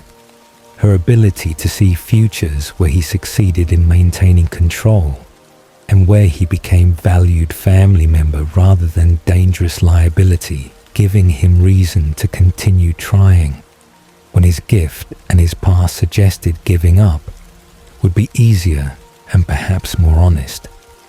Edward heard in Jasper's thoughts about Alice's visions a desperate need to believe in the futures she showed him, his determination to become the person she saw in her visions, even when present reality suggested that person was impossible fantasy rather than achievable goal.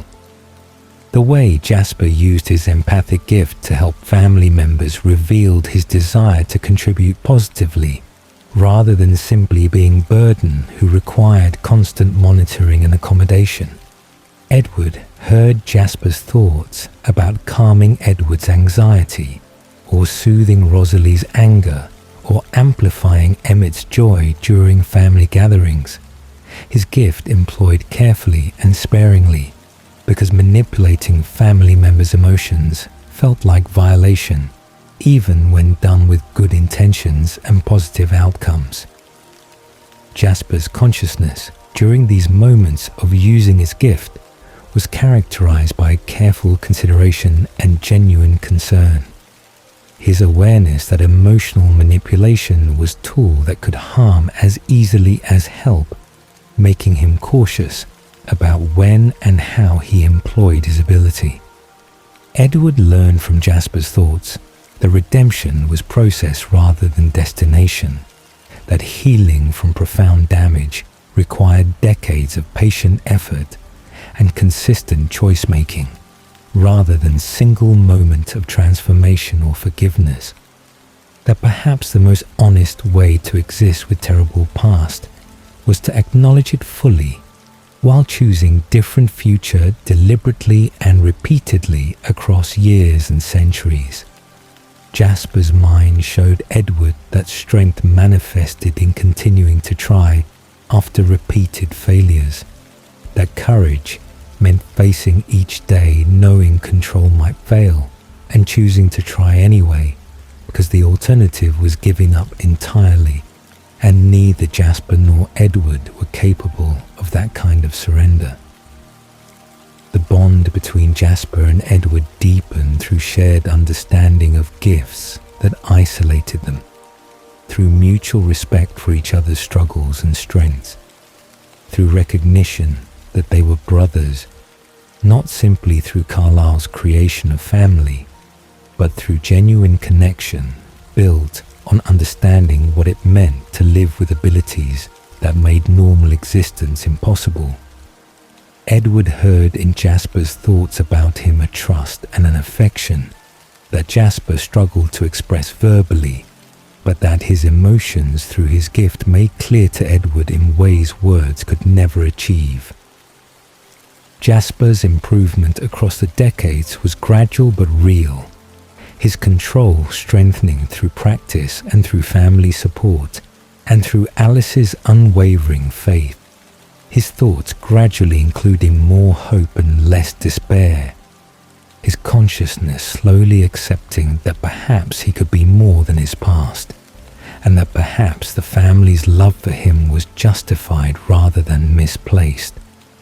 Edward watched through Jasper's thoughts as his brother transformed from damaged soldier who had followed Alice because he had no better options into genuinely committed family member who chose vegetarian lifestyle and chose family bonds and chose to believe that redemption was possible for even the darkest past if one was willing to work for it across decades of consistent effort.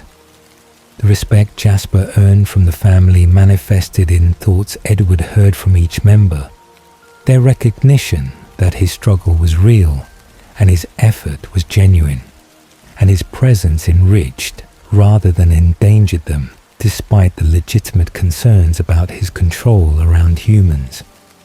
Carlyle's thoughts about Jasper were characterized by pride in his progress and faith in his ultimate success. Esme's thoughts full of maternal love and hope for his happiness. Emmett's thoughts marked by genuine brotherly affection and respect for Jasper's military skills. Rosalie's thoughts gradually softening from hostility to acceptance as years passed without major incident. Alice's thoughts absolutely certain that Jasper would succeed because her visions showed futures where he did. Edward understood through Jasper's thoughts that the brother who struggled most was also the brother who tried hardest, that perhaps difficulty did not disqualify someone from family membership, but rather made their choice to stay and keep trying more meaningful and more valuable than easy acceptance that required no effort or sacrifice. Jasper taught Edward through his persistent struggle that love meant choosing family even when that choice was difficult, that belonging was worth fighting for across decades of imperfect control and repeated small failures, that family meant staying even when leaving seemed easier because the connections built across years of shared existence mattered more than individual comfort or individual certainty of success. Living in close quarters with family, whose every thought Edward could hear created challenges that would have destroyed relationships built on less solid foundations. The constant exposure to unguarded minds and unfiltered reactions and private judgments that were meant to remain private testing Edward's patience and his family members' ability to coexist with someone who knew everything they thought before they decided whether to speak those thoughts aloud. Carlyle's thoughts remained consistently controlled and deliberately organized even after decades of living with Edward. The doctor's consciousness maintaining certain privacy through careful compartmentalization and through practice. At thinking around topics he preferred Edward not access, but the others varied in their success at managing their thoughts and their comfort with Edward's unavoidable awareness of their internal experiences. Rosalie had developed an elaborate system of thought control that involved deliberately thinking about mundane topics when she wanted privacy.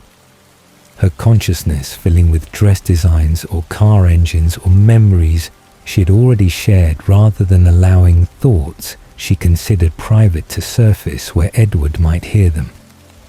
But her control was imperfect, and her resentment about needing control made her thoughts louder rather than quieter. Her awareness that Edward could hear her struggling to hide things from him, creating frustration that manifested as mental noise that defeated the purpose of her attempts at privacy.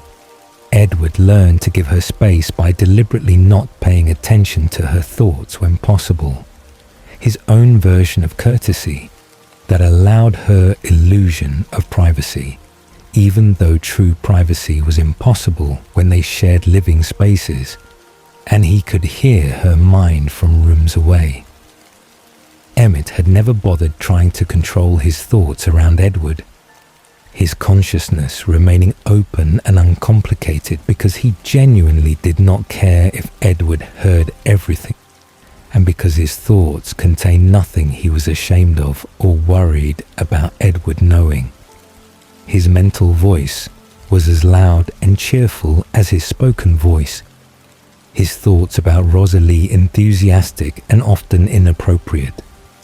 His thoughts about family activities excited and planning focused. His thoughts about Edward brotherly and occasionally concerned when Edward spent too much time brooding or isolated himself too completely from family interactions. Edward appreciated Emmett's transparency, even when the content of his thoughts was uncomfortable or overwhelming. The lack of pretense and the genuine openness making Emmett's mind restful despite its constant activity and noise.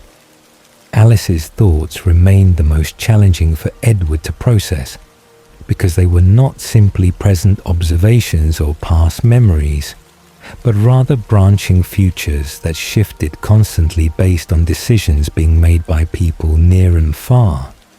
Her consciousness showing Edward possibilities rather than certainties, and requiring him to understand that what he heard in her mind might not happen if choices changed, or if unexpected variables entered situations she was tracking. She used her gift deliberately to surprise him sometimes, changing her mind at the last second, so that Edward's expectations based on her previous visions would be wrong, and she would have small victory of having caught the mind reader off guard.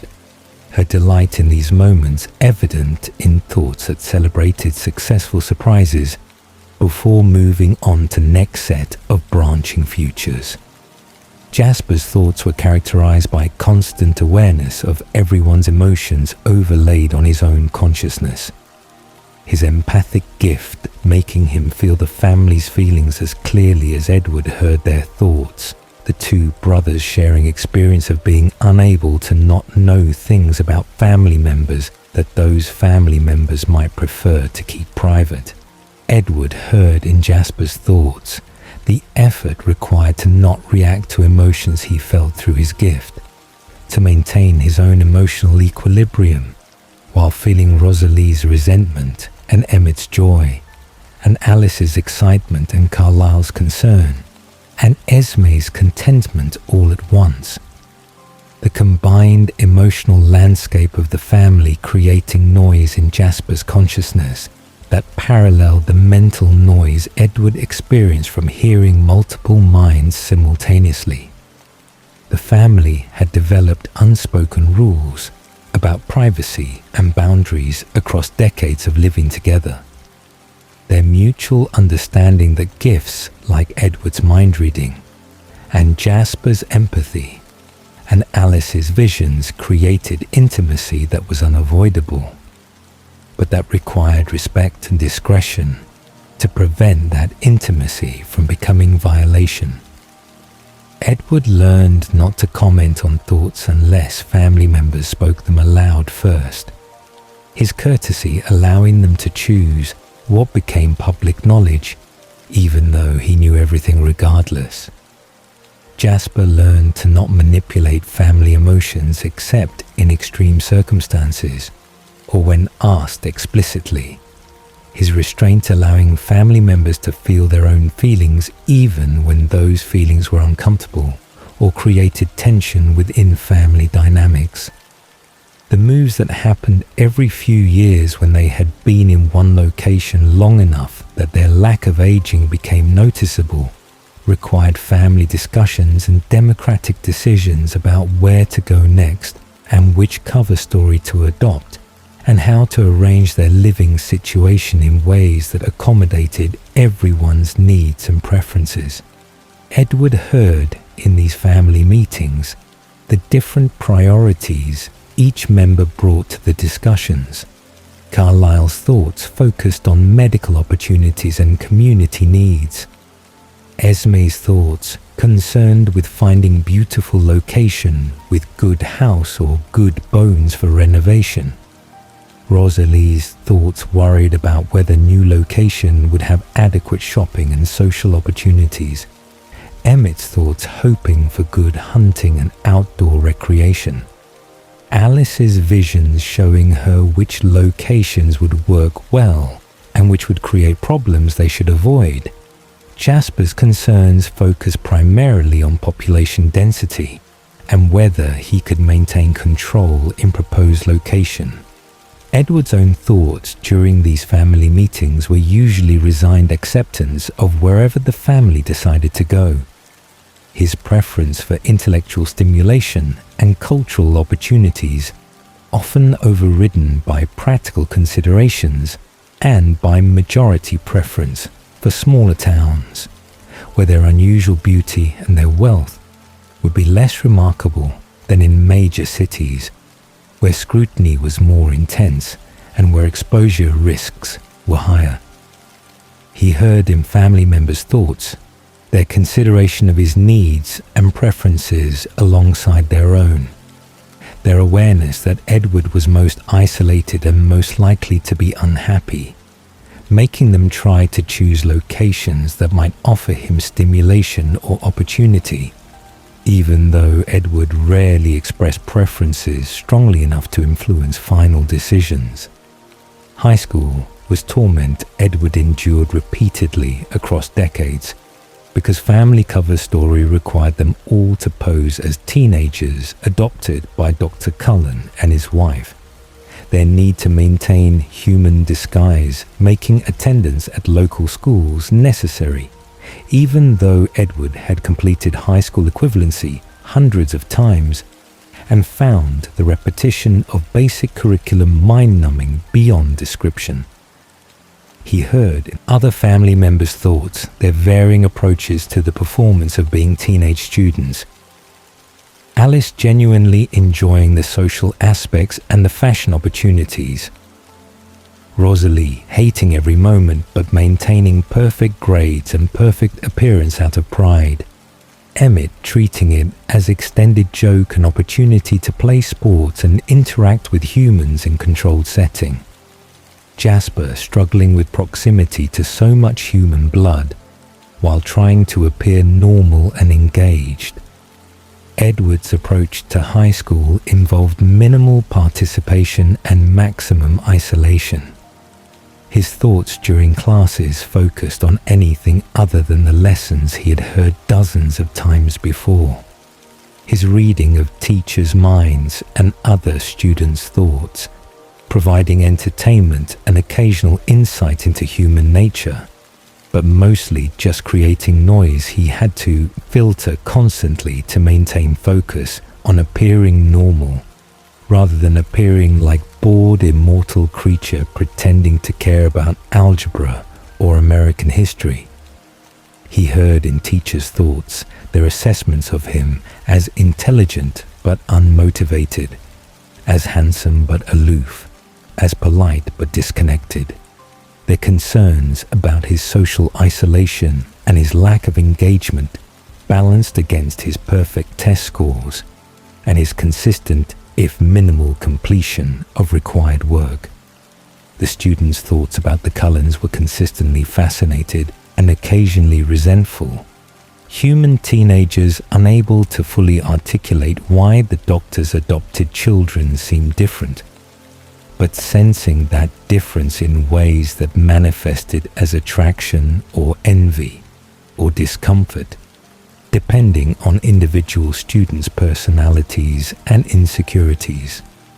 Edward heard in their thoughts the speculation about whether the Cullens were actually related, or whether the adoption story was cover for something else.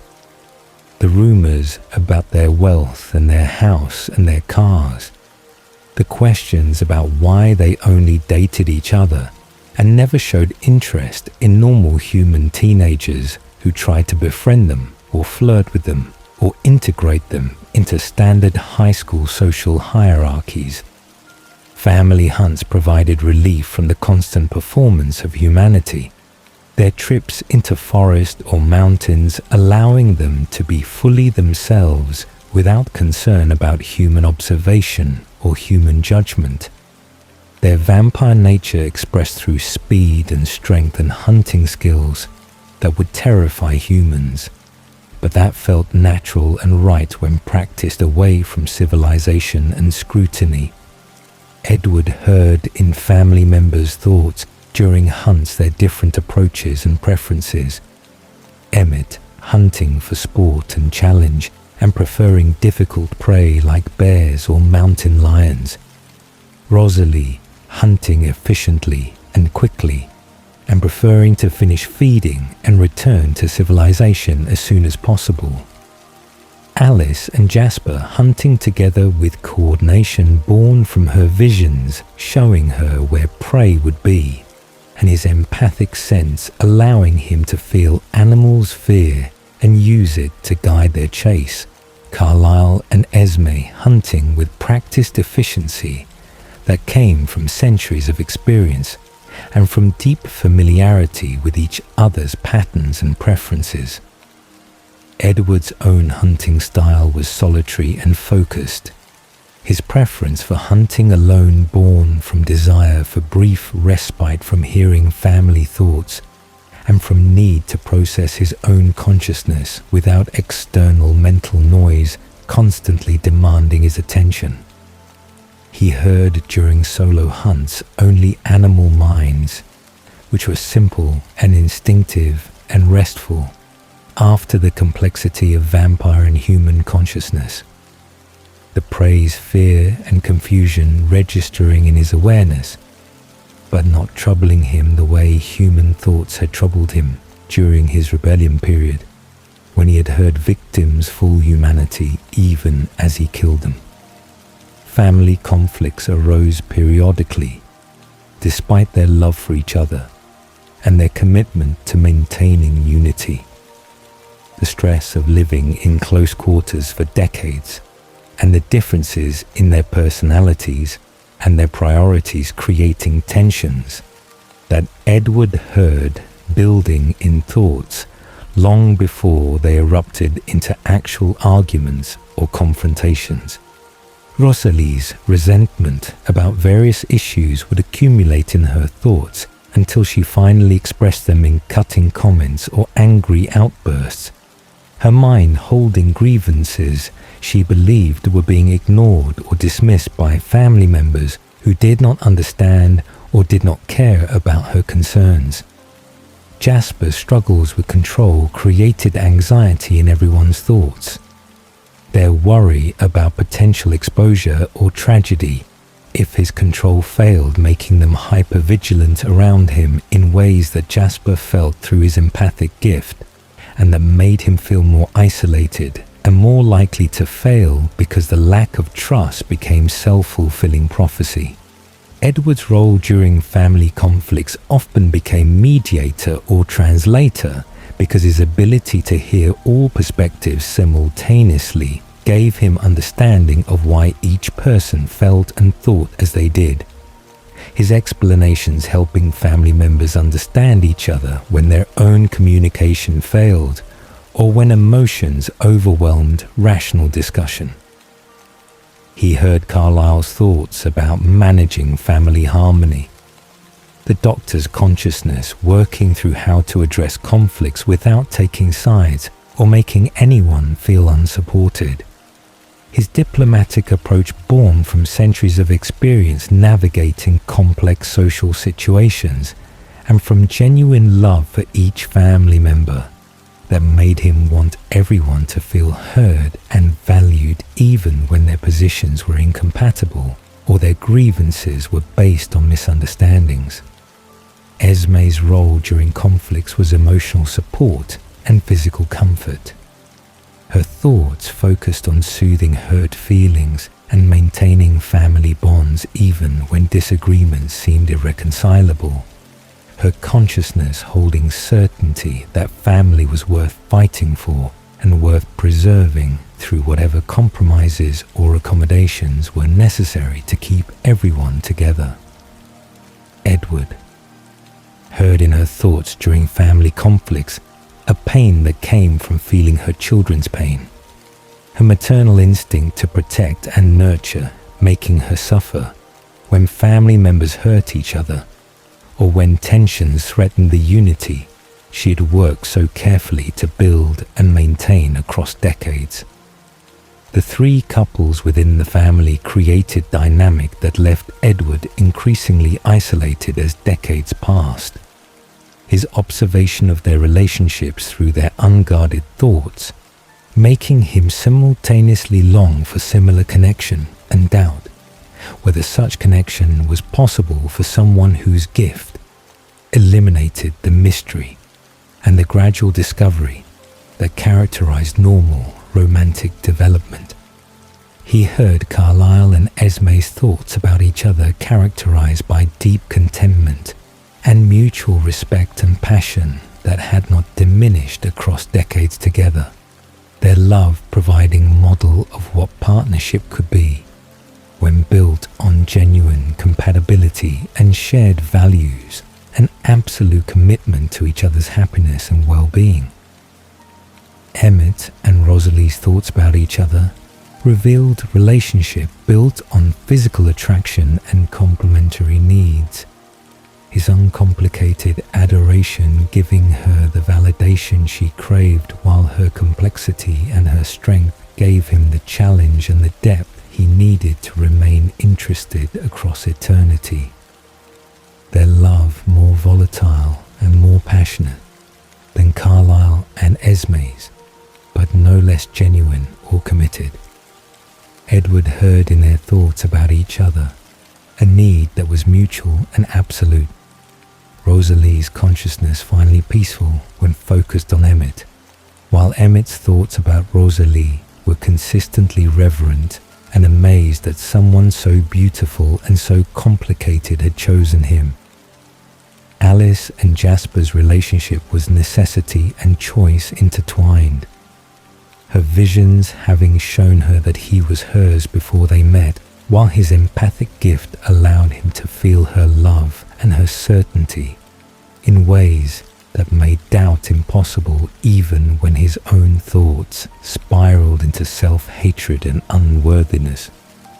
Edward heard in their thoughts about each other a completeness that transcended normal romantic love, their gifts creating connection that was almost telepathic, her ability to see his futures and his ability to feel her emotions, making communication between them operate on level that required minimal verbal exchange and maximum trust in what they knew about each other through supernatural means. The family moments that Edward treasured most were not the dramatic events or the significant milestones, but rather the quiet evenings when they gathered in living room with no agenda beyond being together. Carlyle reading medical journals, while Esme sketched house designs. Rosalie and Emmett engaged in quiet conversation or physical affection that made Edward leave the room. Alice painting Jasper's fingernails or planning their next shopping trip, while Jasper endured her attentions with patient amusement evident in his thoughts. Edward himself playing piano, while family members' thoughts provided background noise that had become so familiar it was almost comforting. Despite the constant awareness of their internal experiences that his gift forced upon him. These moments of simple family coexistence reminded Edward why he had returned from his rebellion and why he continued choosing family over solitude, even when isolation seemed easier. The thoughts he heard from family members during these quiet times, characterized by contentment and affection and sense of belonging, that they all shared despite their differences and their occasional conflicts. Edward heard in Carlyle's thoughts during these evenings a satisfaction that his century-long dream of family had manifested into reality. In Esme's thoughts, a joy that she had purpose and people to nurture. In Rosalie's thoughts, a grudging acknowledgement that family was better than being alone. In Emmett's thoughts, simple happiness at being surrounded by people he loved. In Alice's thoughts, certainty that they would continue together indefinitely. In Jasper's thoughts, cautious hope that perhaps he had finally found place where he belonged despite his past and his struggles. Edward's own thoughts during these family moments were a complex mixture of gratitude and loneliness. His love for his family absolute, but his awareness of being fundamentally different from them creating distance that even their acceptance and their affection could not fully bridge. His gift ensuring he would always be observer of their internal experiences, rather than simply participant in shared family life. His knowledge of their thoughts making him feel simultaneously closer to them than anyone else could be, and more isolated, because he knew them so completely while they could never know him in same way, because they could not hear his thoughts unless he chose to speak them aloud. The day Bella Swan walked into the cafeteria at Forks High School in January of 2005, Edward's consciousness was assaulted first by the overwhelming scent of her blood that made his throat burn with thirst, more intense than anything he had experienced in decades, and second by the complete and utter silence where her thoughts should have been. The absence of mental voice so startling and so unprecedented that Edward looked at her face to confirm she was actually there and actually human, rather than some hallucination his mind had created to explain the impossible void in his awareness. Every other student's thoughts reached him clearly, their consciousness full of observations about the new girl and speculation about where she came from, and assessments of her appearance and her clothing and her obvious discomfort with being noticed. But from Bella herself, Edward heard absolutely nothing. Her mind completely silent in ways that should not be possible for any human being. Alice's thoughts immediately flooded with visions of Bella, her consciousness showing Edward futures that branched in two distinct directions. Paths where Bella lived and became part of their family, and paths where Bella died, and Edward destroyed himself out of grief. The stark division between those futures making clear that this silent human girl represented the most significant turning point Edward's existence had encountered since Carlyle transformed him in 1918. Edward heard in Alice's excited thoughts her certainty that Bella was his mate, that the silent mind and the dangerous blood were tests Edward needed to pass to claim the future Alice had been seeing for weeks, but hadn't mentioned, because her visions showed that Edward needed to choose Bella without knowing beforehand that she was significant, that his decision to not kill her had to be entirely his own, rather than influenced by Alice's foresight. Carlyle's thoughts during the family meeting that night were calm and measured as always, his consciousness working through the practical implications of Edward's reaction to Bella's blood and the unprecedented phenomenon of her silent mind, his medical training and his centuries of experience combining to create a framework for understanding what was happening and what choices Edward needed to make.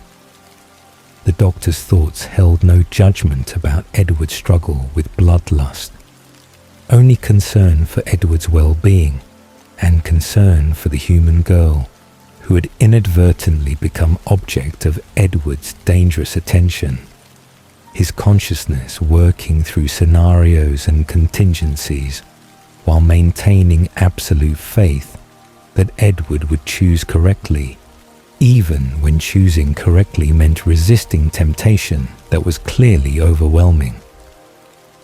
Edward heard in Carlyle's unguarded thoughts during that meeting his father's understanding that this was the test that would define Edward's character completely, that choosing not to kill Bella despite her blood calling to him more powerfully than any human's blood ever had would prove that Edward's nature was fundamentally good, rather than fundamentally monstrous, that the control Carlyle had always insisted Edward possessed was real and sufficient to overcome even this extraordinary temptation.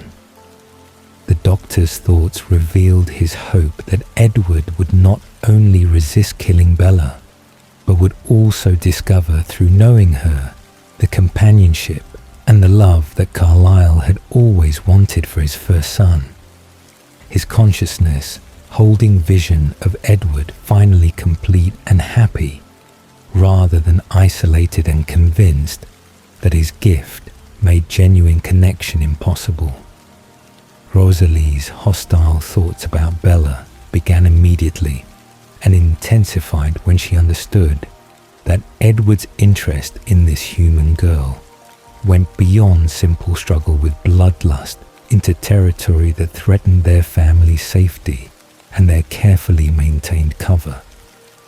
Edward heard in Rosalie's furious consciousness her certainty that Bella endangered them all, that Edward's obsession with one insignificant human was selfishness that could expose their family and destroy everything they had built, that if Edward could not control himself around Bella, then Bella needed to be removed from the situation permanently, whether through the swans moving away from Forks or through more final solutions that Rosalie's thought suggested with cold pragmatism that made Edward want to snarl at her, even though he understood her concerns were valid from a family protection standpoint.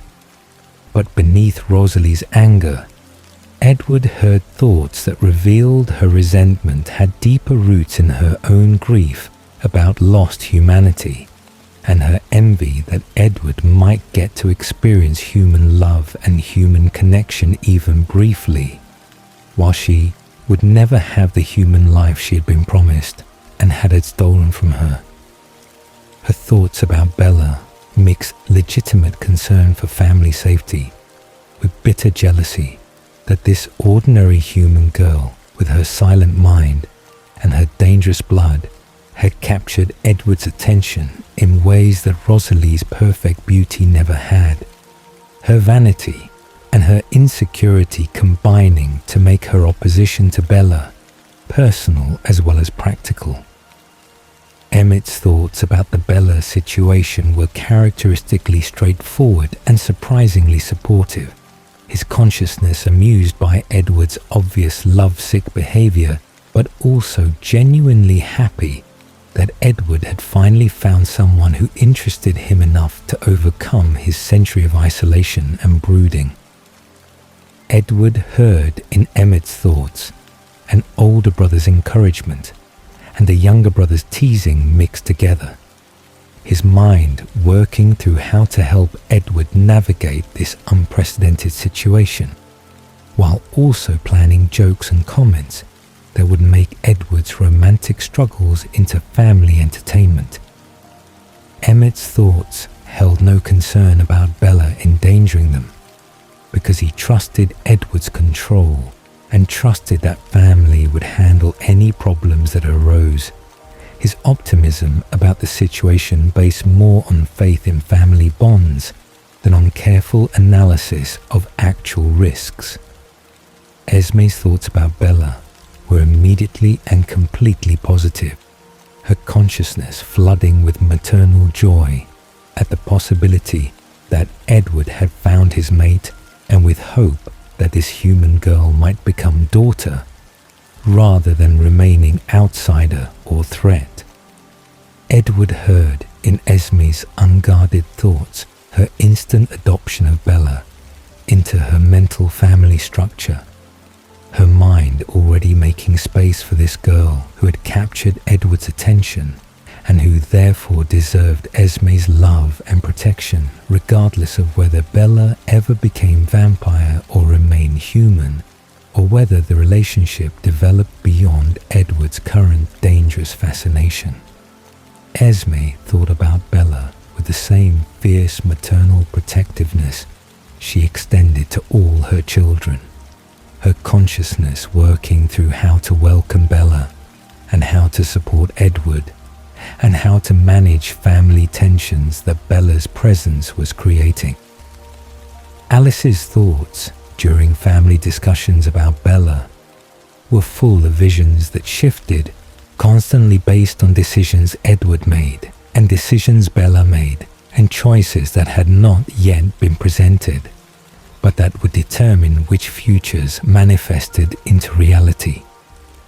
Edward heard in Alice's consciousness her excitement about gaining a best friend and a sister, her visions showing her shopping trips with Bella and conversations with Bella and Bella's integration into family in ways that made Alice certain this human girl was meant to be one of them, regardless of how complicated and dangerous the path to that belonging might be.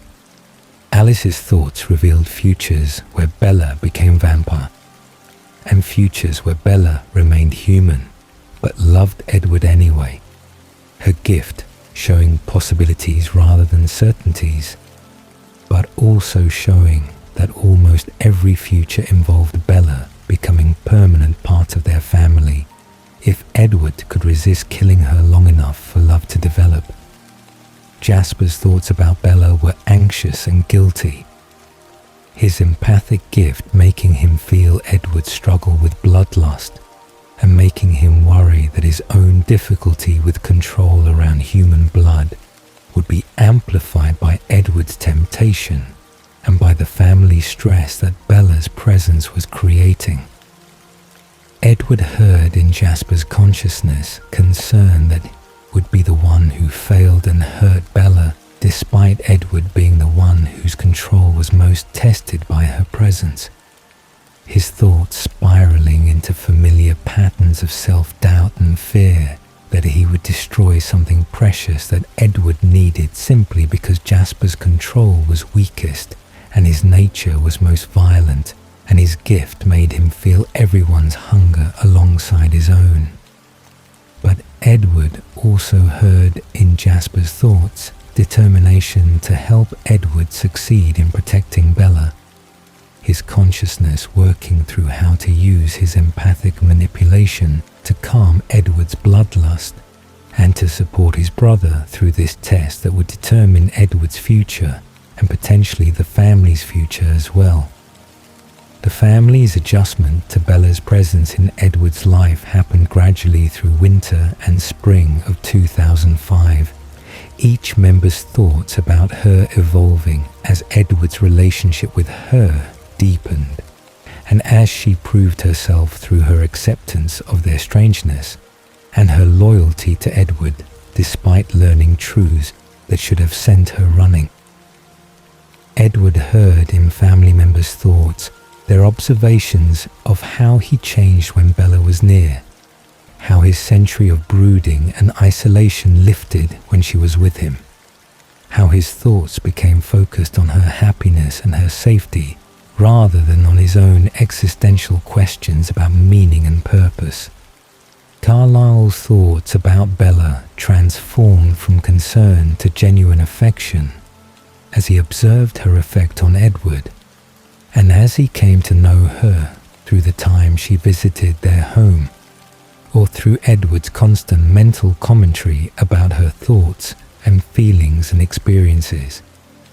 The doctor's consciousness held respect for Bella's courage and her intelligence, his thoughts recognizing in her a strength that went beyond physical capabilities and that suggested she might survive transformation if that became necessary. His medical mind already working through how to manage that transformation safely if Edward decided to change her and if she consented to being changed. Esme's love for Bella was immediate and absolute. Her thoughts about the human girl who had captured Edward's heart, characterized by the same maternal warmth and protectiveness she felt toward all her children. Edward heard in Esme's consciousness her joy at watching Edward experience love, and her hope that Bella would choose to stay with them permanently, regardless of whether that meant remaining human or becoming vampire. Her mind making plans for how to integrate Bella into family, and how to make her feel welcome and valued and safe in a house full of predators who could kill her accidentally through simple miscalculation of their own strength. The baseball game invitation came from Emmett's enthusiastic thoughts about wanting to include Bella in family activities, and from Alice's visions showing that the game would be opportunity for Bella to see them be fully themselves, rather than carefully controlled versions they presented in human settings. Edward heard in family members' thoughts during the game their enjoyment of Bella's presence and her obvious fascination with their abilities. Esme's consciousness delighted by Bella's acceptance and lack of fear. Emmett's thoughts amused by her reactions to their speed and strength. Rosalie's thoughts still somewhat hostile but softening slightly as she observed Bella's genuine care for Edward, rather than seeing her as simply threat to family safety. But the game ended with James's arrival and his tracker instincts locking onto Bella with intensity that made Edward's protective fury rise to levels that terrified him with their strength. His consciousness filling with plans for violence and destruction that would eliminate the threat to Bella, regardless of consequences for himself or for family. Edward heard in family members' thoughts their immediate unified response to protect Bella, their differences and their concerns about her presence forgotten in face of actual threat from nomadic vampire whose thoughts revealed his intention to hunt Bella for sport simply, because Edward's protective stance made her interesting prey worth pursuing. Alice and Jasper took Bella to Phoenix, while Edward and Emmett and Carlisle tracked James. Edward's consciousness during the hunt filled with family members' thoughts about strategy and about their determination to end this threat before James could hurt Bella. He heard in Carlisle's thoughts a father's concern for his son's well-being mixed with Doctor's analytical approach to the tactical problem they faced. In Emmett's thoughts, eager anticipation of the fight and absolute confidence that they would succeed in protecting Bella. In Esme's thoughts back at the house, her worry for all of them and her prayers to God, she was not certain existed that Edward would not lose the girl he loved. The confrontation in the ballet studio happened before Edward could prevent it. James's thoughts during the attack revealing his enjoyment of Bella's fear and his intention to make Edward suffer through watching her die slowly and painfully.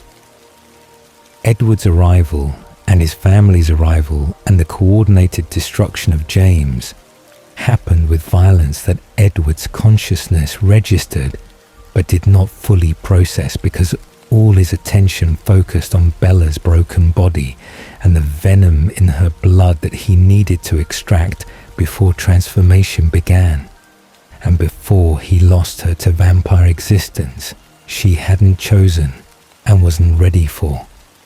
Edward heard Carlisle's thoughts guiding him through the venom extraction. The Doctor's consciousness calm and focused despite the emergency and the danger, and the very real possibility that Edward would fail to stop drinking once he started, and would kill Bella through draining her blood, rather than saving her through removing only the venom. The taste of her blood was everything his thirst had promised it would be, and stopping required every ounce of control Edward possessed, plus Carlisle's voice in his ear and his family's thoughts providing anchor to sanity. When instinct screamed at him to keep drinking and to claim this blood that belonged to him by right of being her mate and her protector. The family's reaction to Bella's survival and her return to Forks involved complex mixture of relief and concern. Edward hearing in their thoughts their happiness that Edward had not lost her, but also their awareness that the situation had not resolved, but rather had become more complicated because now Bella knew everything about them, and now her knowledge endangered both her and them if Volturi ever learned that she knew vampire secrets and remained human. Rosalie's thoughts about Bella softened slightly after the ballet studio, because even Rosalie's resentment could not survive watching Edward's devastation at Bella's injuries and his willingness to risk everything to save her. Her consciousness grudgingly acknowledging that perhaps this human girl was important enough to Edward to justify the complications and the risks her presence created.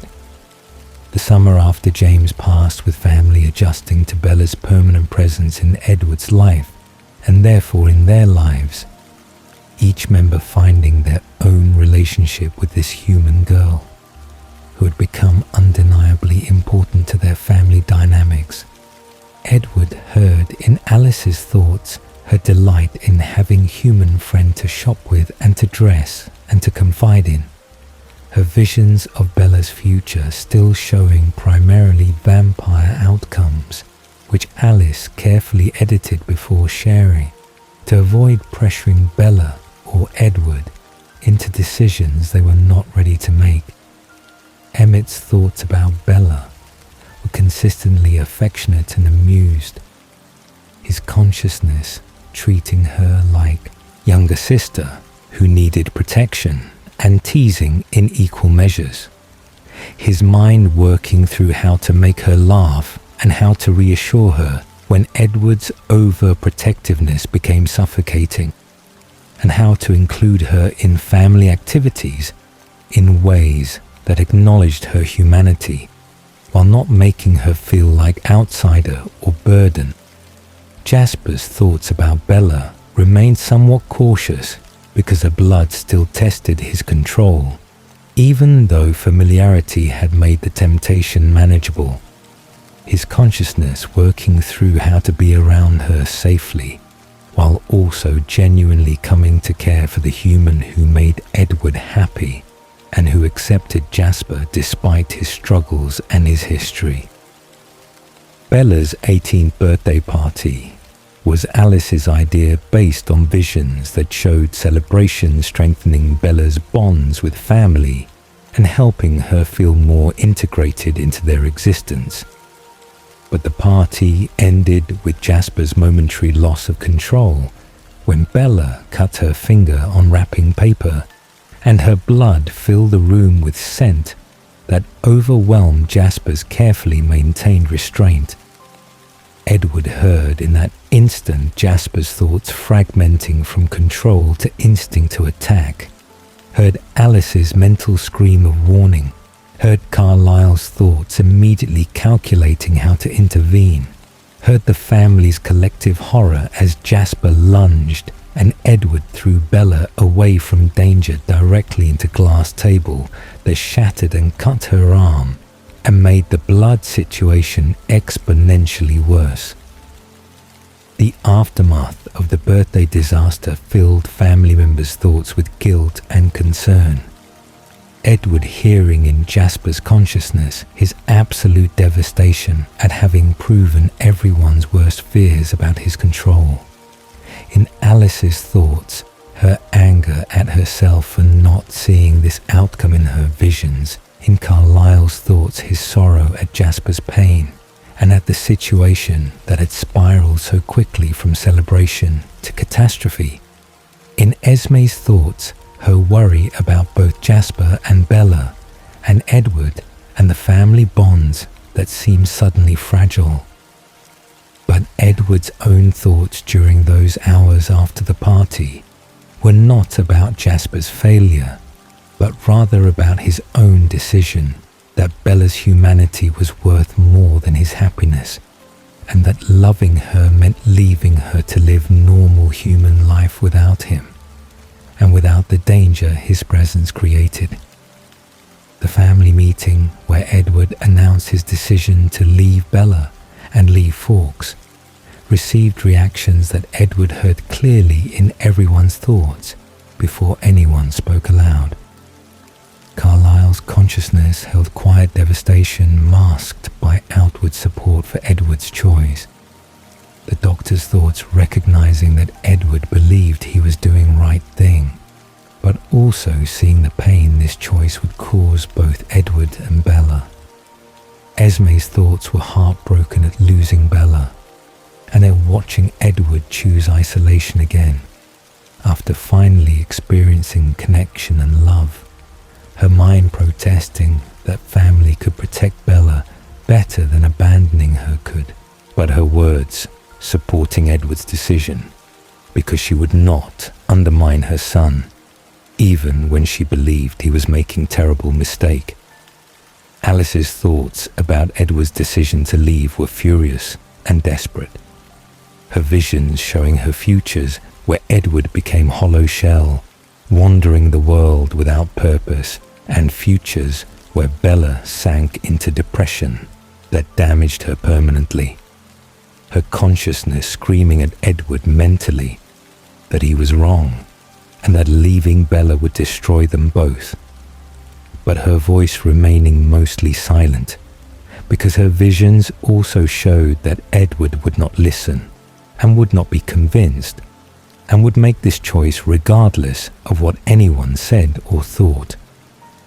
Rosalie's thoughts supported Edward's decision with relief that the human complication would be removed from their lives, but even her consciousness held slight concern about what this separation would do to Edward, an acknowledgement that Bella had mattered more than Rosalie had wanted to admit. Emmett's and Jasper's thoughts were both pained by Edward's decision, their brotherly concern evident in their consciousness. Even though neither could offer solution that would satisfy Edward's determination to protect Bella from himself and from family and from vampire existence in general. The family's separation after leaving Fawkes scattered them across continents, their usual unity fractured by Edward's grief and by their collective guilt about the birthday disaster, and by their awareness that they had failed somehow, even though the failure was not clearly anyone's fault, except perhaps fate's cruelty in making Edward's mate human, and in making her blood dangerous specifically to Jasper, whose control was already stretched to breaking. Edward's time away from family and away from Bella was conscious emptiness that made his rebellion years seem almost productive by comparison. His existence reduced to simply moving through days and hunting when necessary and otherwise existing in numbness that was preferable to actually feeling the loss he had chosen. He heard when he bothered to call them his family members' thoughts, full of worry about him and anger at his choice, and hope that he would come to his senses and return to Bella before he destroyed them both through noble self-sacrifice that was really just cowardice dressed up as protection. Alice's vision of Bella jumping from the cliff sent Edward's consciousness into panic that broke through the numbness instantly, her mental scream reaching him across distance as her visions showed Bella jumping and disappearing under waves and not surfacing. Edward heard in that moment his own thoughts fragmenting from controlled existence into absolute desperation. His decision to go to Volterra and force Volturi to kill him happening before rational thought could intervene, because existence without Bella was not existence worth continuing, and if she was dead, then he would follow her into death, regardless of what that meant for family or for anyone else. The family's response to Edward's suicide plan was immediate mobilization. Alice and Jasper racing to Volterra to stop him, while Carlisle and Esme and Emmett and Rosalie waited anxiously for news and sent mental support across miles. Edward heard, through Alice's thoughts relayed across distance, Bella's alive thoughts, and then saw through Alice's visions himself and Bella together, and his reason for existing rushing back in wave of relief and renewed determination to reach her and to never leave her again, regardless of his previous noble intentions about protecting her through absence. Edward's decision to leave Bella required family meeting, where he announced his plan with finality that left no room for argument despite the protests he heard immediately in every consciousness around him. Carlisle's thoughts devastated but supportive. Esme's heartbroken but unable to contradict her son. Alice's furious and full of visions showing Edward's mistake. Rosalie's relieved but grudgingly concerned. Emmett's and Jasper's pained by their brother's obvious suffering. The family scattered after leaving Fawkes, their usual unity fractured by Edward's grief and by collective awareness that they had somehow failed despite their best intentions and their genuine love for the human girl who had become unexpectedly central to their existence. Edward wandered through South America, hearing nothing but his own thoughts for the first time in 90 years. The absence of family minds around him, creating silence that should have been peaceful, but instead felt like amputation. His consciousness empty, without their mental voices, providing constant background noise that had annoyed him for decades, but that he now missed with intensity that surprised him. He called them occasionally, heard in their thoughts when he did their worry and their anger and their hope that he would abandon this self-destructive noble sacrifice and return to Bella before he destroyed them both through misguided attempt at protection. Alice's vision of Bella Cliff diving shattered Edward's carefully maintained numbness instantly, her mental scream reaching across continents, showing Bella jumping and vanishing beneath waves and not surfacing. The vision incomplete because Alice could not see past werewolves who were apparently in the bush when Bella jumped. Edward's call to Bella's house seeking confirmation received answer from Jacob Black saying Charlie was at the funeral. The words destroying Edward's last thread of control and sending him immediately toward Volterra, where the Volturi would grant him the death he suddenly craved with desperation that eclipsed any survival instinct or concern for family he would leave behind. The family mobilized when Alice's visions showed Edward's plan. Her consciousness immediately focused on reaching him before he exposed himself in St. Marcus Day crowd. Jasper accompanying her, while Carlisle and Esme and Emmett and Rosalie remained behind, sending mental support and hoping desperately that Alice would reach Edward in time. Edward heard through Alice's thoughts relayed across miles that Bella was alive. The relief and the joy and the renewed determination to reach, her overwhelming everything else, his single-minded focus on getting to Bella before Volturi killed him for his planned exposure, consuming all rational thought. The confrontation with Volturi after Alice and Bella saved Edward from his own stupidity revealed through Aro's thoughts when the ancient vampire touched Edward's hand the depth of Volturi interest in Alice's gift and in Edward's gift, their desire to collect powerful vampires into their guard, making the encounter dangerous beyond simple punishment for nearly exposing their kind. Edward heard in Aro's consciousness fascination and calculation and decision that allowing Cullens to leave required concession, that Bella would be transformed eventually.